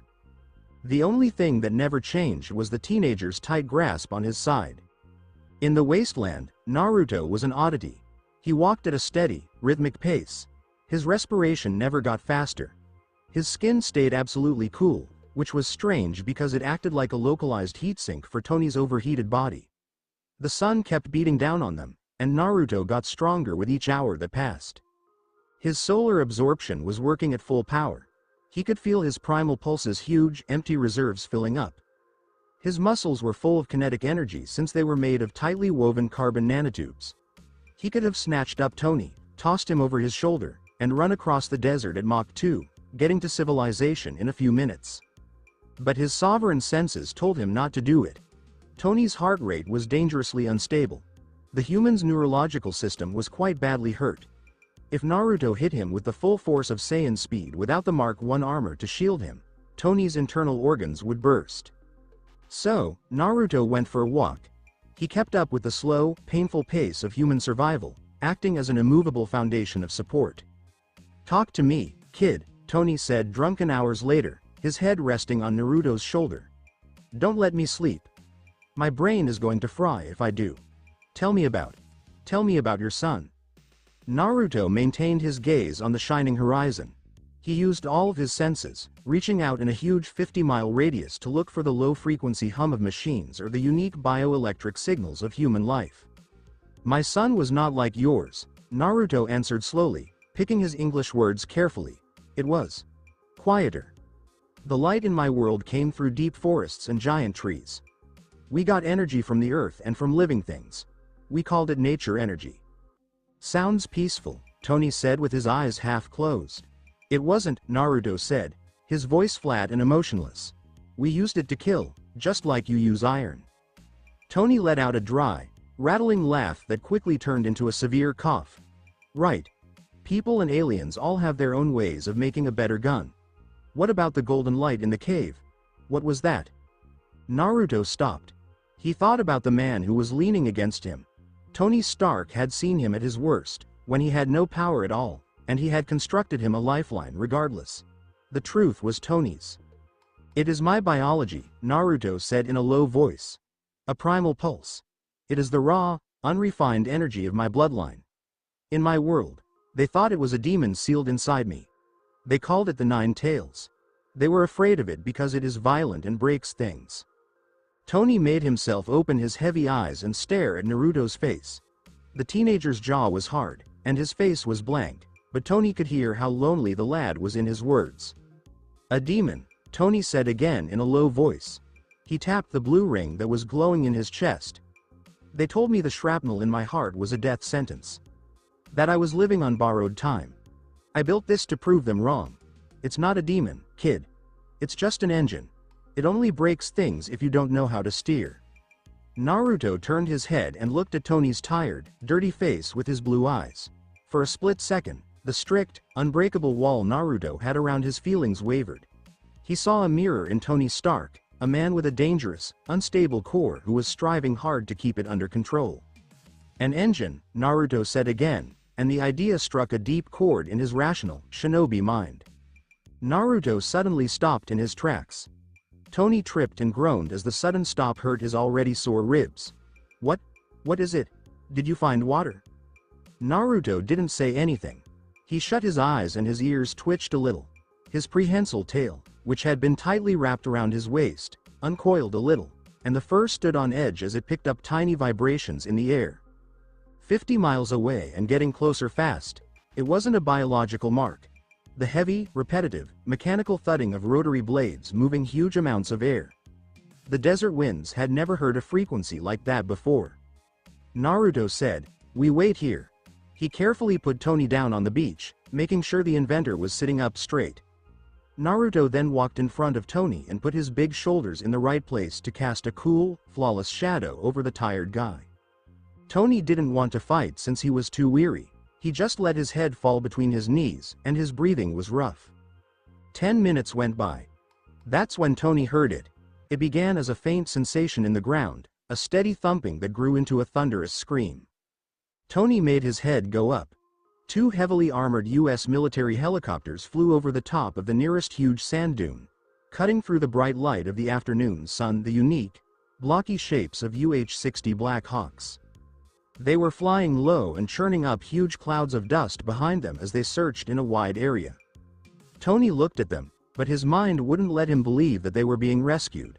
He gently raised a shaking, dirty palm into the air, waving in a sad, desperate way. The lead chopper turned swiftly, and the pilot saw the two people in the infinite sea of sand. The rotors made a deafening noise as the huge machine flew down and hovered just over the Earth 50 yards away. The downwash generated a sandstorm that was so bright it was hard to see.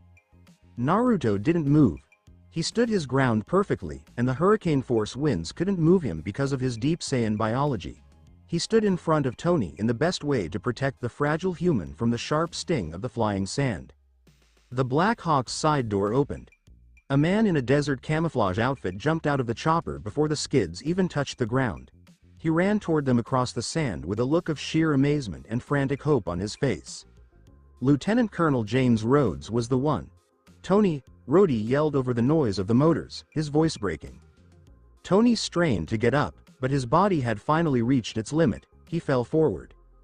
Rhodey was there before Tony could hit the beach. He fell to his knees and caught his best pal.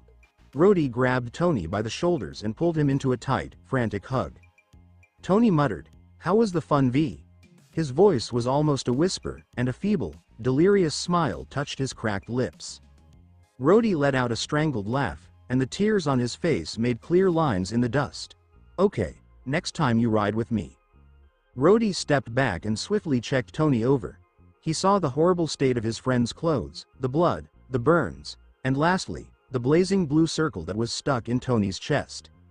Rhodey's eyes got big. "Tony, what is that?" Before Tony could say anything, Rhodey's military training kicked in again. He understood that Tony hadn't been by himself. Rhodey quickly turned his head and reflexively dropped his hand to the sidearm holstered at his hip. He was looking up at a teenager. Rhodey's brain short-circuited. For the past 3 months, he had been searching the most hazardous terrorist strongholds in the Middle East for a billionaire in his 50s. He thought he would find a dead body. He didn't expect to see a kid with blue eyes and golden hair in the middle of a combat zone. The boy looked like he had just come from a fancy spa, which was even more shocking. No perspiration, no burns, and no tiredness. There was a big, fluffy tail that looped around the boy's waist and swayed in the rotor wash. Rhodey held onto his sidearm more tightly. "Who the hell are you?" he yelled over the sound of the wind. Naruto stared down at the man in uniform. He looked at Rhodey's posture, the way he hovered protectively over Tony, and the fact that the man's pulse rate was high but not because he was angry. This was a friend. This was safe. Naruto didn't say anything. He just made a steady, careful step back to make space. He lifted his hands a little, with his palms open, a sign of non-aggression that is used all around the world. He gave Tony Stark back to his people. Tony grabbed Rhodey's military vest, and his grip was surprisingly strong. "Rhodey," Tony said in a strong voice that pierced through his own stupor. "He comes with us. No one touches him or asks him questions. He is safe with me. Do you understand?" Rhodey gazed from Tony's urgent, flaming eyes to the quiet, calm youth from another planet who was standing in the sand. Rhodey didn't know what was going on, but he trusted his pal. Rhodey nodded, telling the medics who were pouring out of the chopper with a stretcher that it was okay. "Let's take you both home." Naruto quietly followed the medics as they carefully put Tony on the stretcher. He stepped inside the Black Hawk, which was chilly and dark.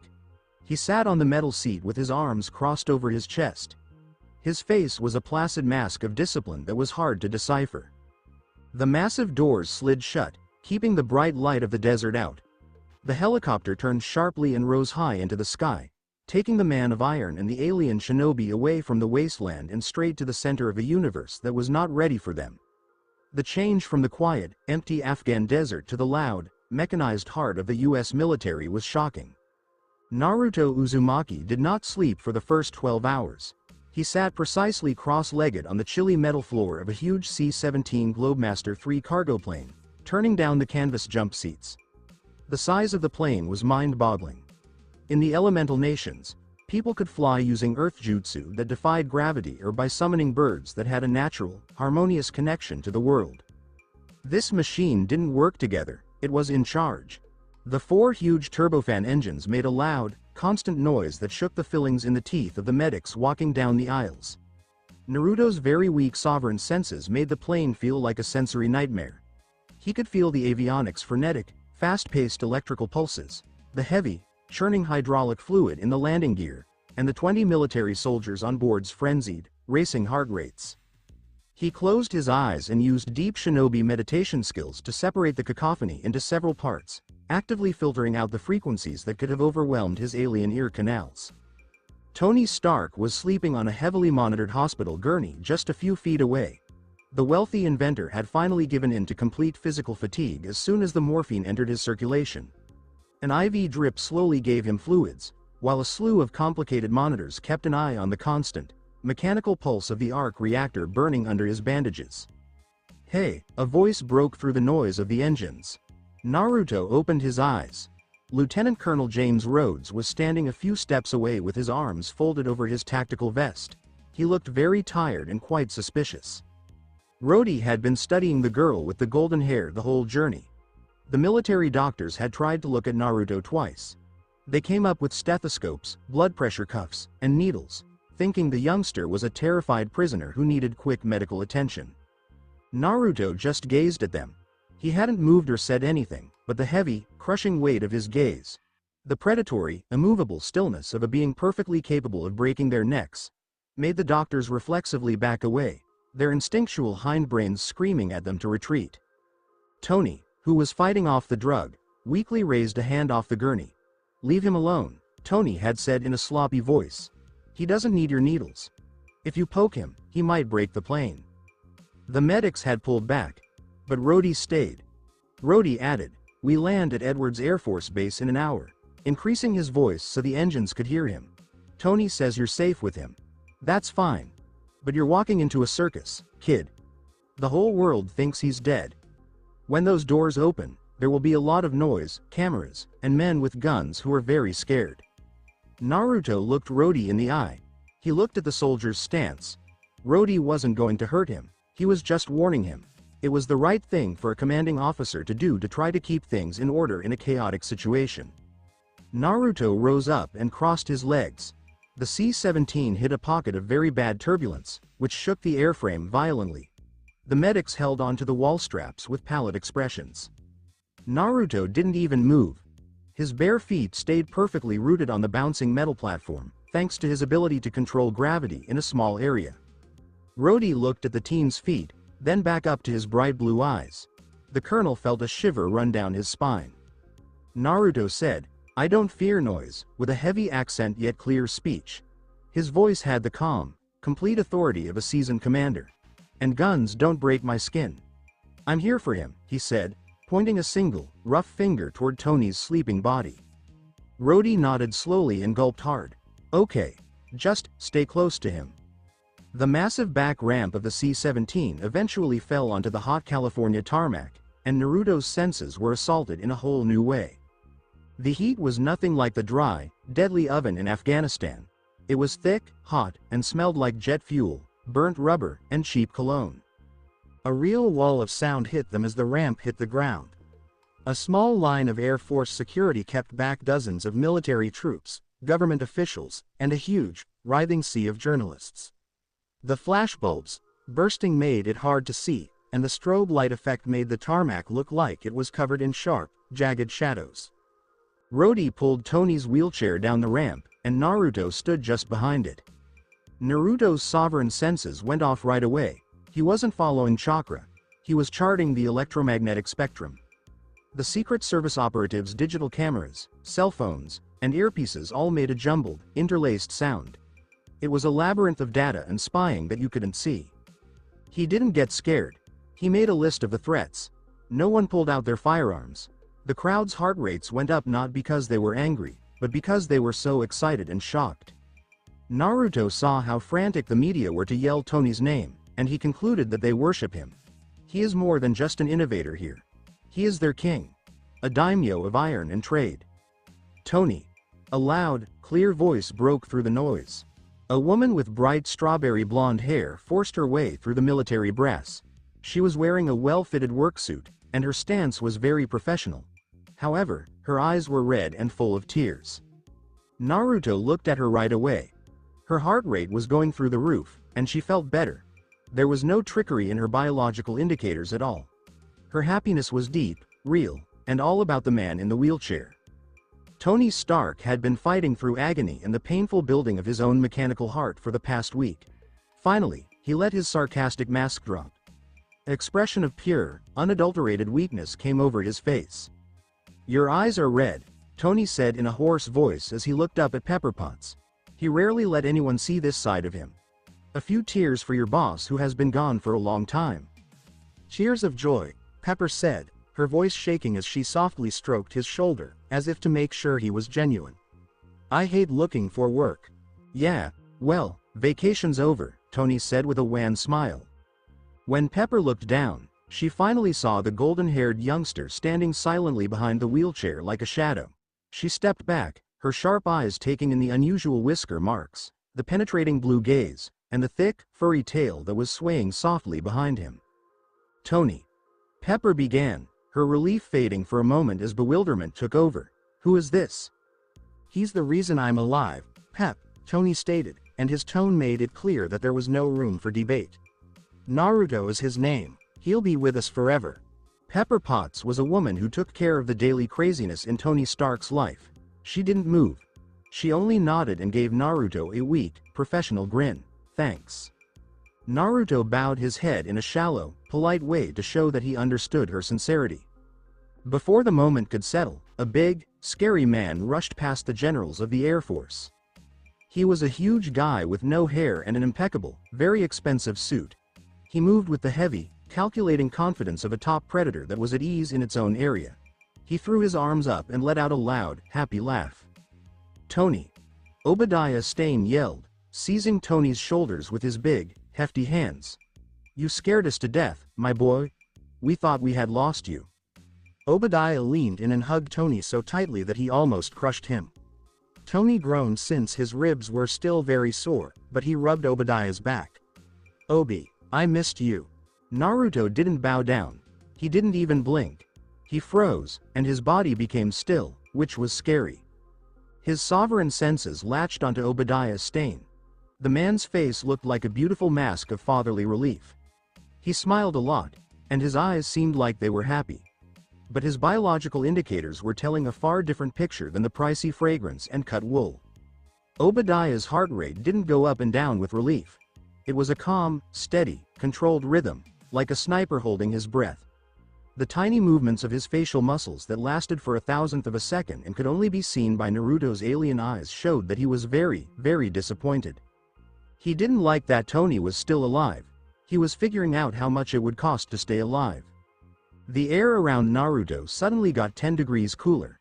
His primal pulse, which had been latent since the desert, suddenly sprung up in his core, which was perilous. The golden fur on his tail stood straight up, making it look like it was bristling. Naruto's instincts yelled, "Traitor! A foe in the village." In the world of the shinobi, a man who grinned while planning murder was the most frightening form of menace. Naruto remembered the smell of Obadiah's perfume and the exact rhythm of his steady, lying heartbeat. "Where's the ambulance?" Obadiah yelled, turning to Rhodey and acting like a worried uncle. "Take him to the hospital right away." "No," Tony said, waving his hand in a dismissive way. His manic energy was slowly coming back. "No hospitals. No doctors. I'm sick of people poking around in my chest." "Tony, you've been in captivity for 3 months, Pepper began, but her professional front gave way to real fear. "Pep, I said no," Tony protested, trying to get out of the wheelchair. Rhodey tried to aid him, but Tony waved him away and leaned heavily on the side of the chair. "First, I want an American cheeseburger. Second, I want you to call a press conference." "Are you kidding?" Obadiah replied, his phony smile fading for a split second. "Tony, what in the world for?" Tony gazed at Obadiah. His dark eyes had lost all of their normal humorous light. "Because I have something to say." 30 minutes later, the loud, chaotic cacophony of the tarmac was replaced by the whisper-quiet, highly engineered interior of a special Rolls-Royce Phantom. Happy Hogan, a man with a thick neck who moved like a retired boxer, was driving. He looked at the golden-haired alien in the rearview mirror with a mix of extreme skepticism and professional control. Pepper sat in the front passenger seat, typing quickly on a BlackBerry to organize the press conference that had just come up. It was shocking how different the two survivors were in the big back seat. Tony Stark was slumped into the thick, buttery leather with his eyes closed and his breathing weak. He looked like a man who was keeping himself together with nothing but cruel willpower. There was a greasy paper bag from Burger King on his lap. He had a cheeseburger in one hand, but he had only eaten 2 bites. Naruto Uzumaki was going through a strange biological event next to him. Tony had given Naruto 2 cheeseburgers when he got into the car. Naruto has never eaten anything like this before. In Konoha, meals were well balanced and included rice, fish, miso, and sometimes Ichiraku ramen as a treat. This dish was heavy and full of manufactured fats, salt, and dense, synthetic carbs. It was junk food to a person. To a starved Saiyan metabolism that had just been jump-started by a tiny star and the unfiltered radiation of the California sun, it was raw, highly flammable fuel. Naruto opened the first burger. He chewed into it. His eyes got a little bigger. He didn't chew it. He just breathed it in. The whole burger was gone in less than 3 seconds. He ripped into the second one right away, taking off the paper and eating it with the terrifying, machine-like speed of a woodchipper. Tony opened one eye and saw the teen destroy the food. "Slow down, kid. You're going to get sick. You've been hungry for a week." Naruto ate the last bite of his second burger. He gazed at Tony, and it didn't bother him at all. Naruto responded in a very serious tone, "It is not empty. My body is a furnace. It burns the fuel right away. I need more." Tony glanced at him for a moment before looking down at the half-eaten burger in his own hand. He let out a tired sigh and threw it into Naruto's lap. "Go ahead. I'm putting Feed the Alien on the company's expense account." The Rolls-Royce came to a stop in front of Stark Industries headquarters, a huge, shiny glass and steel building. Naruto's pace slowed for the first time since he got there as they strolled into the big, echoing foyer. There was a huge machine in the middle of the big room, set into the polished granite floor. It was 30 feet wide and shone with a bright, blinding blue light that made sharp shadows on the walls. Naruto could sense a deep, low-frequency tremor in his bones. "That's the big one," Tony said when he saw Naruto's riveted gaze. "The arc reactor. It was built to power the whole place. It was just a publicity stunt to shut the hippies up. It doesn't even run at a net positive." Naruto peered at the huge machine, then at Tony's chest, where the small version was beating steadily under his shirt. Naruto pondered. He used the ocean to save his own life by trapping it in a teacup. They entered the press room. It was crowded to the brim.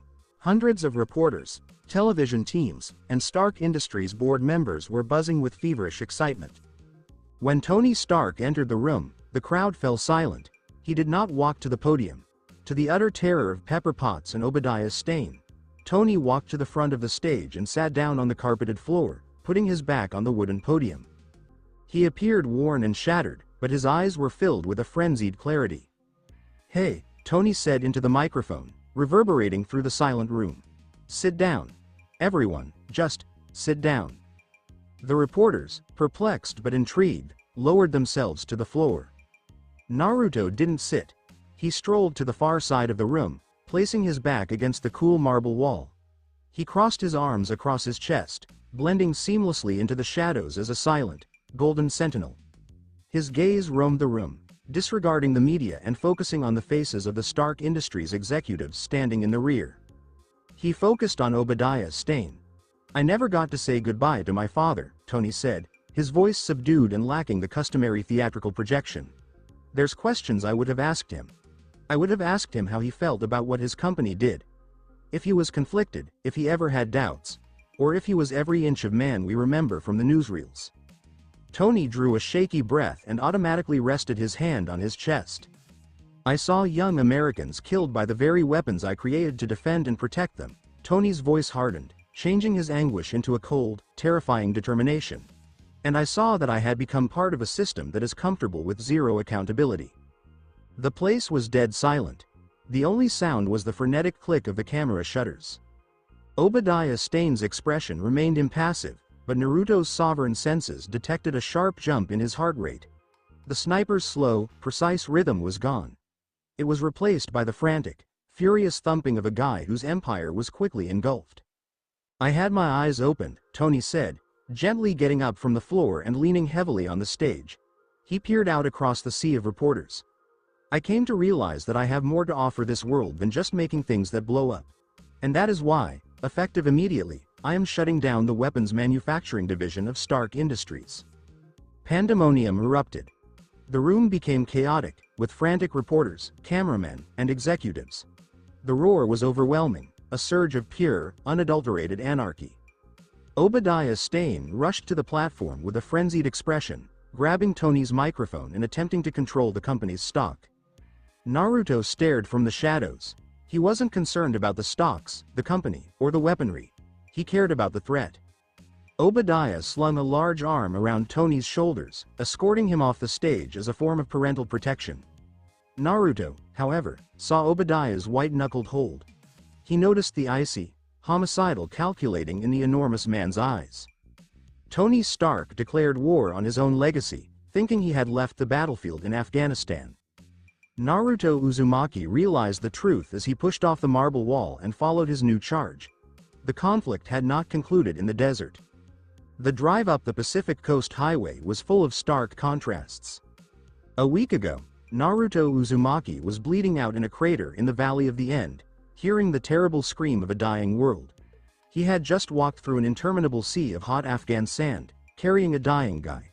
He was now seated in the rear of a whisper-quiet luxury vehicle, watching the sparkling, wide expanse of the Pacific Ocean pass past behind tinted bulletproof glass. The Phantom arrived at Tony Stark's Malibu estate after ascending a private cliffside road from the freeway. When the automobile came to a stop in the circular driveway, Happy Hogan turned off the engine. The sudden hush seemed heavy. Pepper Potts sat in the front seat, her hands securely gripping her tablet and staring straight ahead. Tony sat slumped in the back, gazing out at the huge, sweeping architectural marvel that he called home. Tony, who had recently collapsed his own company, instructed Pep to cancel the remaining board meetings for the month. His voice was calm but firm. "No calls. No visitors. Unless it's Rhodey, they don't get past the gate." Pepper turned in her seat, her eyes full of tiredness and concern. "Tony, the board is going to file an injunction. Obadiah is already doing damage control with the Pentagon. You can't just drop a bomb like that and hide in the basement." "Watch me," Tony said, pushing the hefty automobile door open. He did not wait for Happy to help him. He went out onto the smooth concrete, his body throbbing and his chest burning slightly beneath his shirt.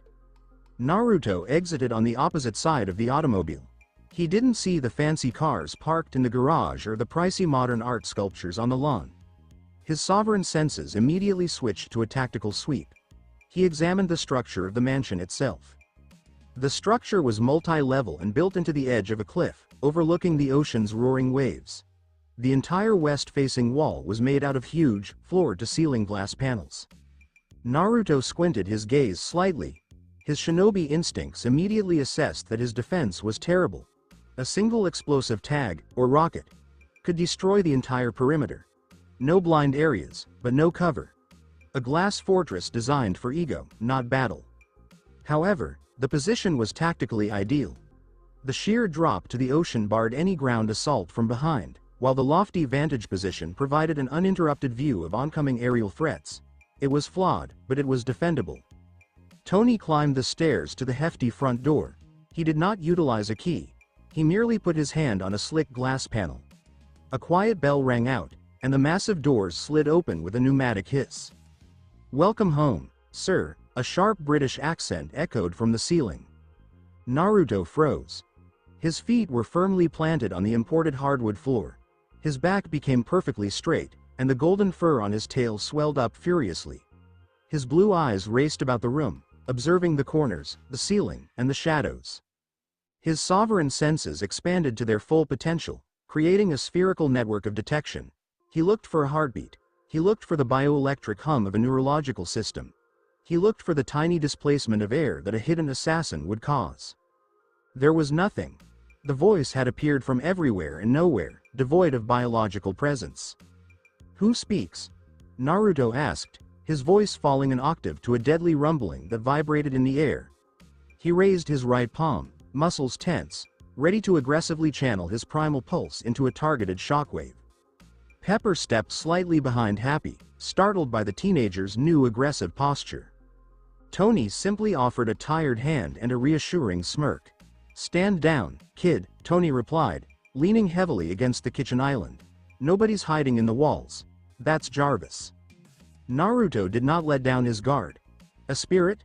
he inquired, attempting to draw a parallel in his own reality.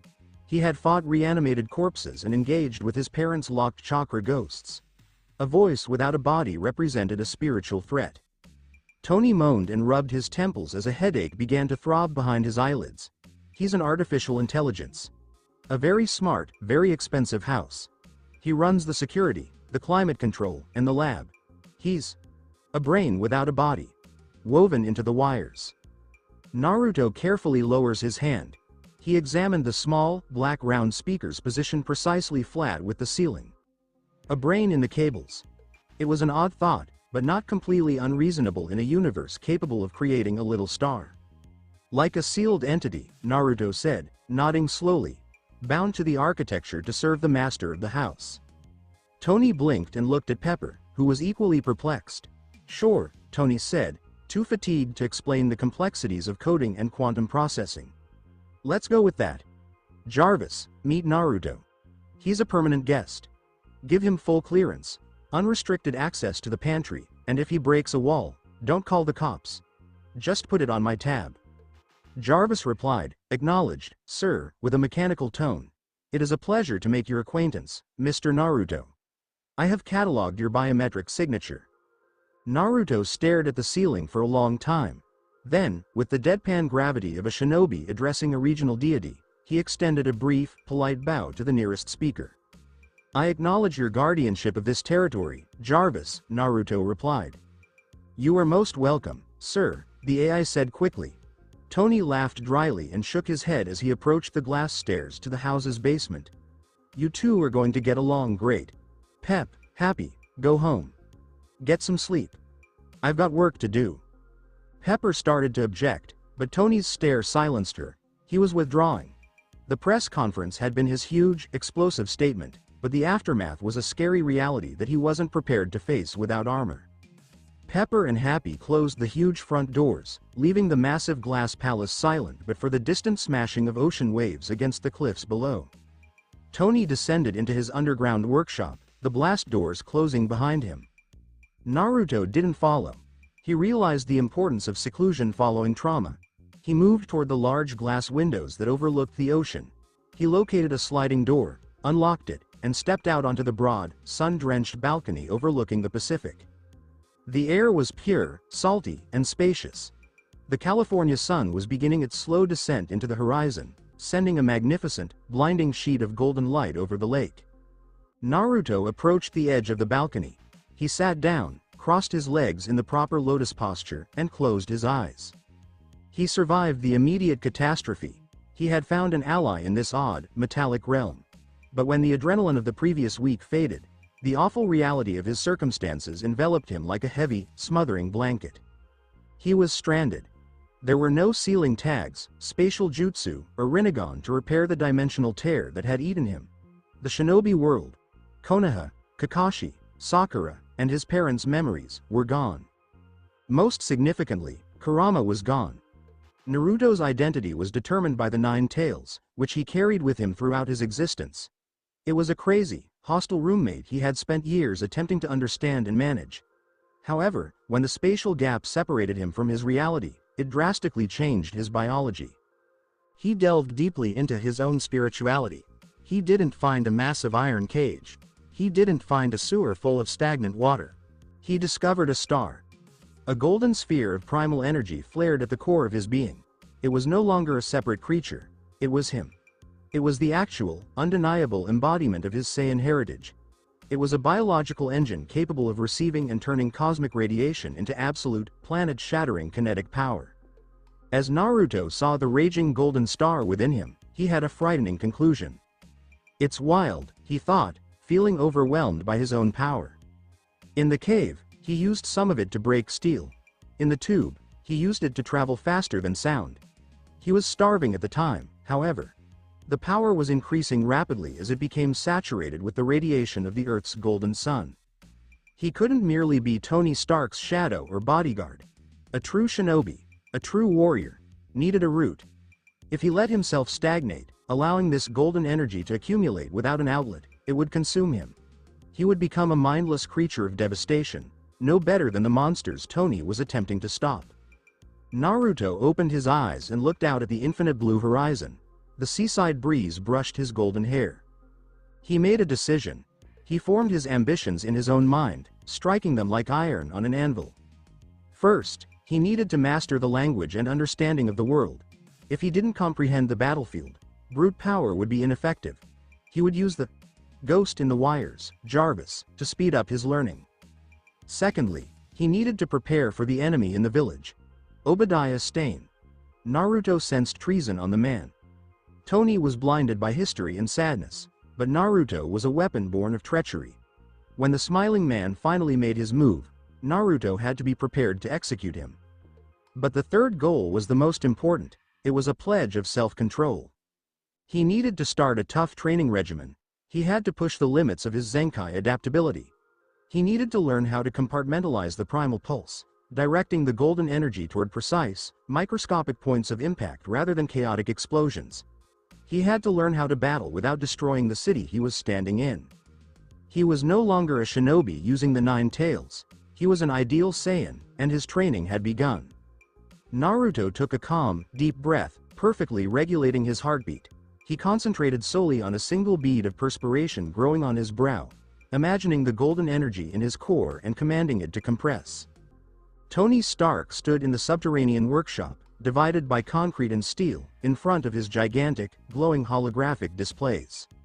He disassembled the Mark I suit and stored the pieces in a dark area of the facility. It was a relic from survival. Now he was thinking about the future. Tony rushed frantically through the holograms, taking apart digital wireframes, modifying alloys, and rebuilding the cave suit's massive pneumatic joints into something sleek, aerodynamic, and innovative. He was building the Mark II. Tony stared at a 3D model of a repulsor gauntlet and exclaimed, "Jarvis! Run a full diagnostic on the flight stabilizers. I want the power output mapped to the millimeter." "Working on it, sir," responded Jarvis.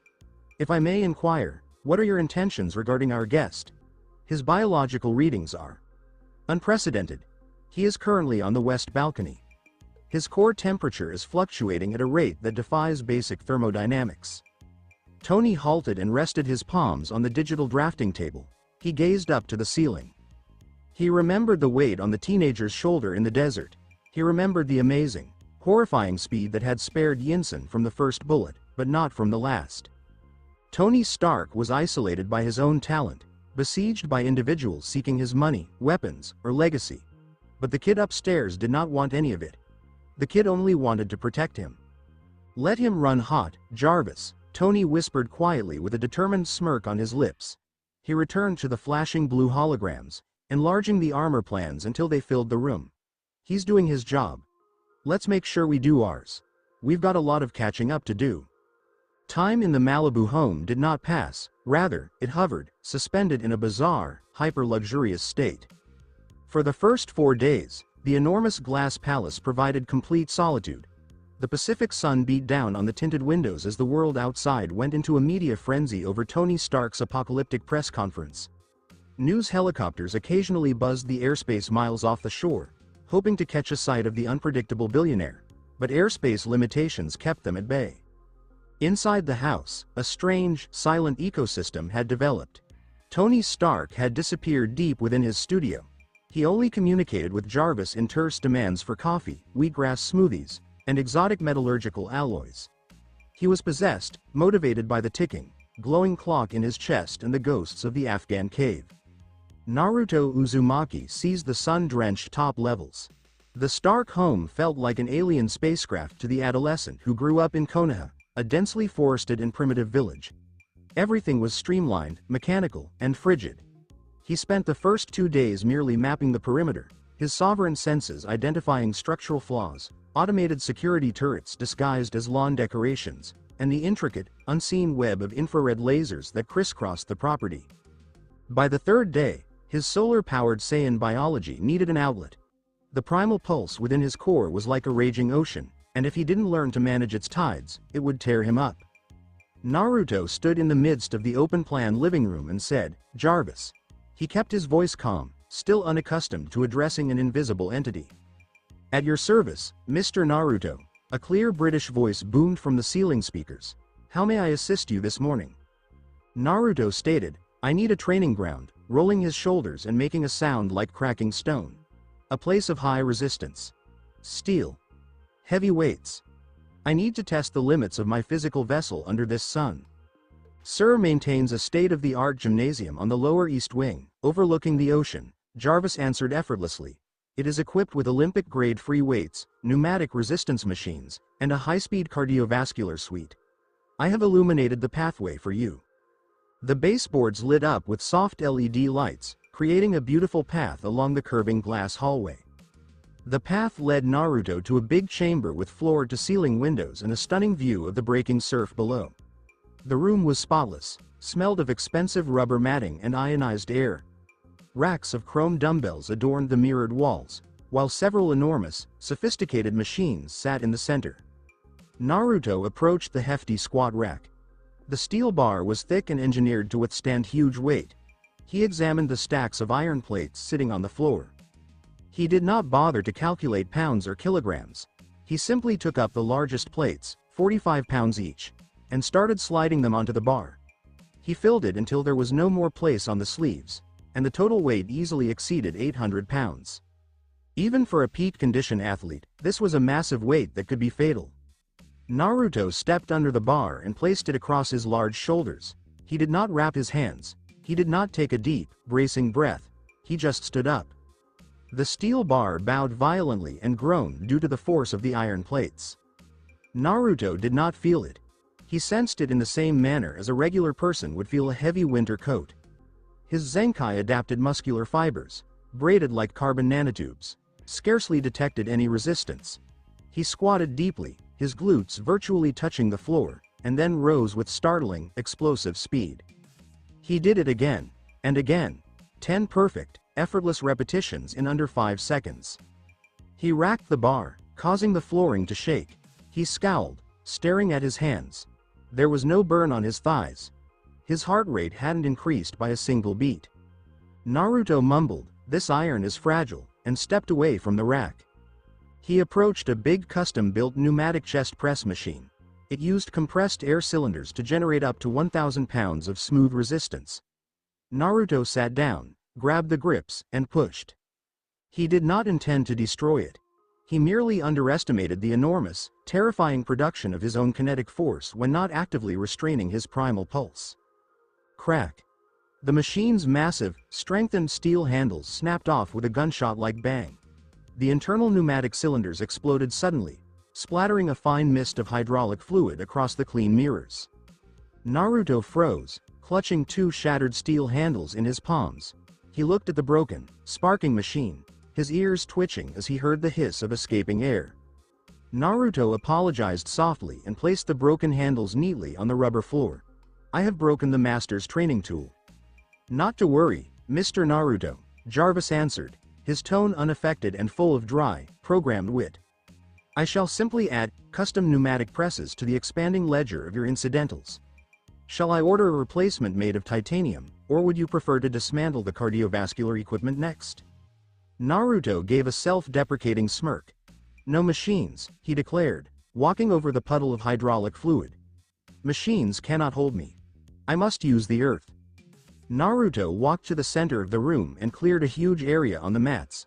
He removed the loose gray t-shirt Tony had provided, leaving him with only dark athletic pants. His body was a map of old shinobi scars, now lit by the soft, luminous glow of his immaculate, sun-drenched Saiyan skin. He sat down, crossed his legs in the lotus posture, and closed his eyes. If physical muscles couldn't be examined, he relied on biomagnetic control. He remembered the primal pulse. From his deepest meditative levels, it was an electromagnetic frequency rather than a battery of raw power. Naruto thought, in the shinobi world, I anchored myself to trees using chakra. His respiration slowed to a near stop. But the world is governed by various forces: iron, magnetism, gravity. He pushed his sovereign senses down, past the flooring and the foundation of the mansion, and down into the bedrock of the California cliffside. He felt the Earth's immense, sluggish, churning magnetic field. It was a deep, resonant hum, the sound of molten iron swirling at the center. Naruto did not attempt to consume it, he tried to grab it. He sent the golden energy from his core downward, rather than outward. He deliberately adjusted the frequency of his own bioelectric field in order to perfectly match the frequency of the Earth's magnetic pull. The gym's air became heavy almost instantaneously. The hair on Naruto's arms stood straight up. Sparks of static electricity began to fly over the rubber floor mats. He concentrated intensely, clenching his jaw and sweating profusely on his forehead from the mental effort. It was like attempting to thread a minuscule needle while riding in a cyclone. He needed to synchronize his alien biology with the planet. Locked, Naruto instructed his cells. Suddenly, it caught. A profound and scary calm rushed over him. The golden glow around his body evaporated, drawn inward, and served as an absolute, localized gravitational anchor. Naruto opened his eyes. He didn't feel any heavier, but he felt undeniably stuck in space. He put his hands flat on the floor and tried to push himself up. He could not move. Despite the pressure on his muscles, he remained firmly rooted to the ground. He'd successfully attached his biomagnetic field to Earth. He was no longer a youngster sitting on the ground. He was actually a part of the planet's bulk. To move him right now would necessitate shifting the entire cliffside. He broke into a wild, fierce grin. This is it, he reasoned, his blood racing with the excitement of discovery. An immovable defense. If I can perfect this, no kinetic force can shake me. Tony Stark was attempting to achieve the opposite, 3 levels down in a heavily armored, subterranean laboratory that smelled of burnt ozone, strong espresso, and psychotic obsession. He did not want to be anchored. He longed to fly. Tony stood in the center of a circular test platform. He wore an oil-stained tank top, dark slacks, and a pair of heavily customized silver boots that reached his calves. Thick, braided power cables dangled from his boots, snaking up his legs and connecting straight to a massive power pack strapped to his back and attached to the incandescent arc reactor in his chest. His eyes were sunken, shaded by deep purple bags of sleep deprivation, but wide with frenzied and terrified excitement. Tony mumbled, "All right, Jarvis," while gripping a portable detonator-style trigger. "Let's run the numbers one more time." The repulsor technology in the boots.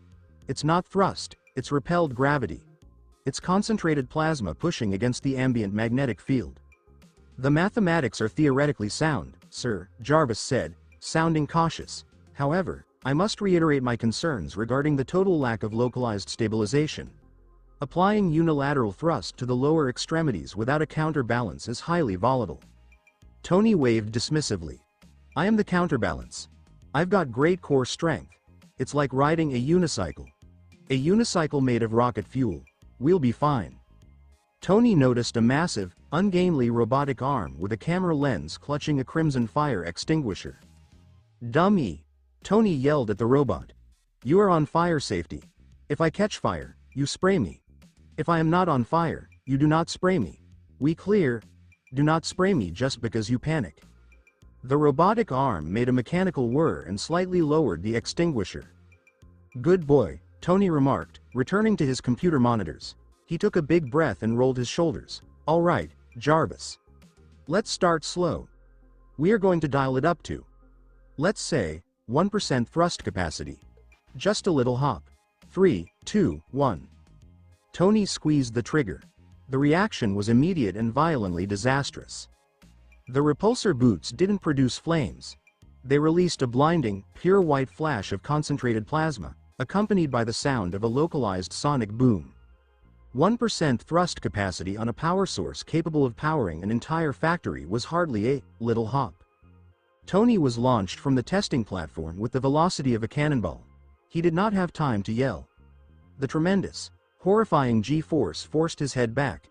He blasted straight up, utterly out of control, skipping the hovering height he had planned and flying straight into the reinforced concrete ceiling. His great core strength was ineffective against the powerful physics of vector push.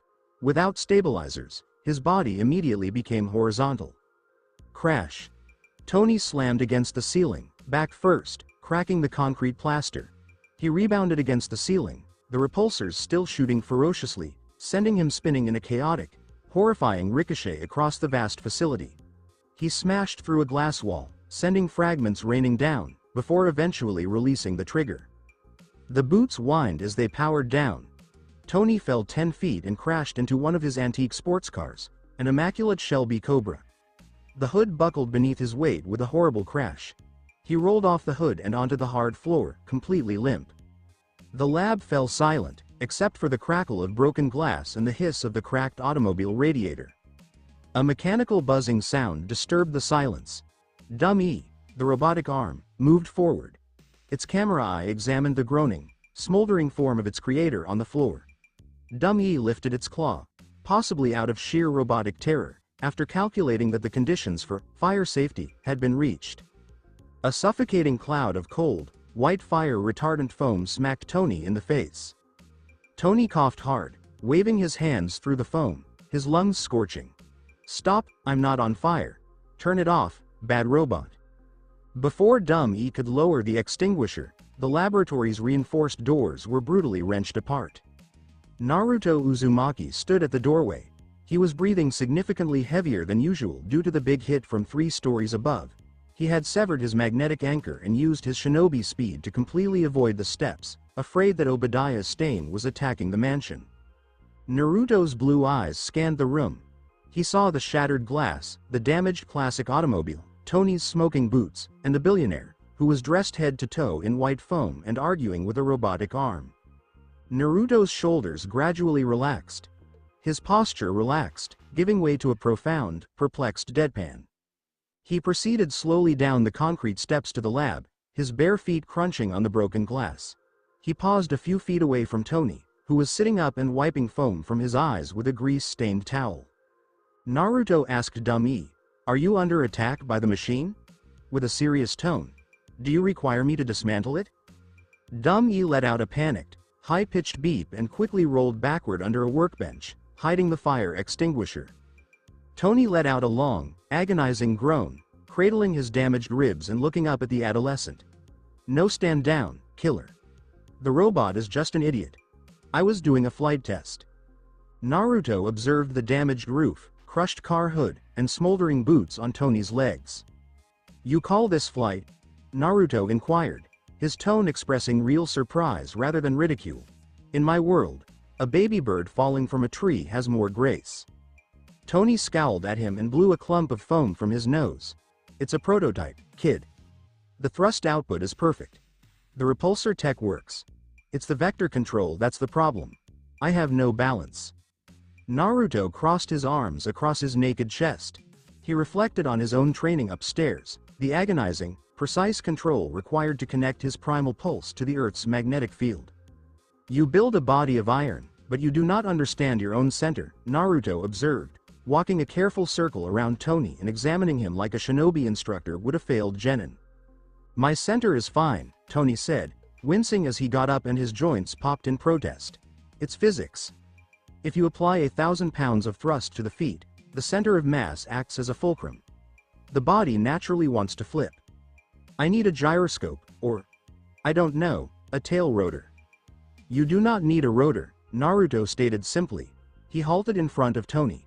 He extended his right hand, palm facing the floor. Naruto said that in the shinobi arts, walking on water or climbing a tall tree requires more than just pushing energy from the feet. If you push too hard, the water explodes. If you push too little, you sink. Naruto slowly moved his palm to face Tony. "Balance is achieved through distribution," Naruto stated. "The feet provide the anchor, the foundation. But the hands guide the energy. They're the steering mechanism of the body's chakra network." Tony looked at Naruto's exposed palm. His amazing, lightning-fast mind immediately translated the mystical, exotic concept of chakra networks into cold, hard biomechanics and fluid dynamics. Tony's eyes widened, his fatigue faded, and he experienced a brilliant flash of insight. "Stabilizers," Tony whispered, glancing from Naruto's hand to his empty palms. "If the thrust is at the feet," Tony mumbled, his mind already racing with schematics, "the fulcrum is the chest. But if I add secondary, low-yield repulsors to the palms, I can use my arms to vector the thrust. I can steer. Like thrusters on a satellite."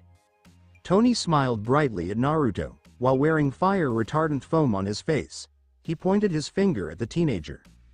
"You're a genius, kid," Tony exclaimed with genuine excitement. "A weird, glowing, alien genius." Tony ignored his wounded ribs and ran to his holographic drafting tables. "Jarvis," Tony said, putting his hands together. "Bring up the Mark II schematics. Delete the pneumatic arm joints. We're building gauntlets. I need palm-mounted repulsor nodes, tied directly into the flight computer." "Right away, sir," Jarvis said as the computer representations shifted and morphed before Tony's eyes. Naruto stood in the center of the lab, watching the Iron Guy operate. He didn't quite comprehend the technology behind the repulsors, or the flight computer, but he knew Tony's expression. It was the face of a warrior who had recently discovered his weapon. Naruto gave a modest, satisfied nod. He turned and headed back to the stairs. "Where are you going?" Tony asked, his gaze fixed on the holograms as he controlled the digital armor. "To continue my training," Naruto said without turning back, his voice echoing in the glass stairs. "You build your metal wings, Stark. I will make sure the ground is ready to catch you when you fall." Stay tuned for more. Thank you for taking the time to listen to this video. I'm thrilled you watched the video. If you enjoyed it, be sure to like and subscribe for even more exciting content coming your way soon.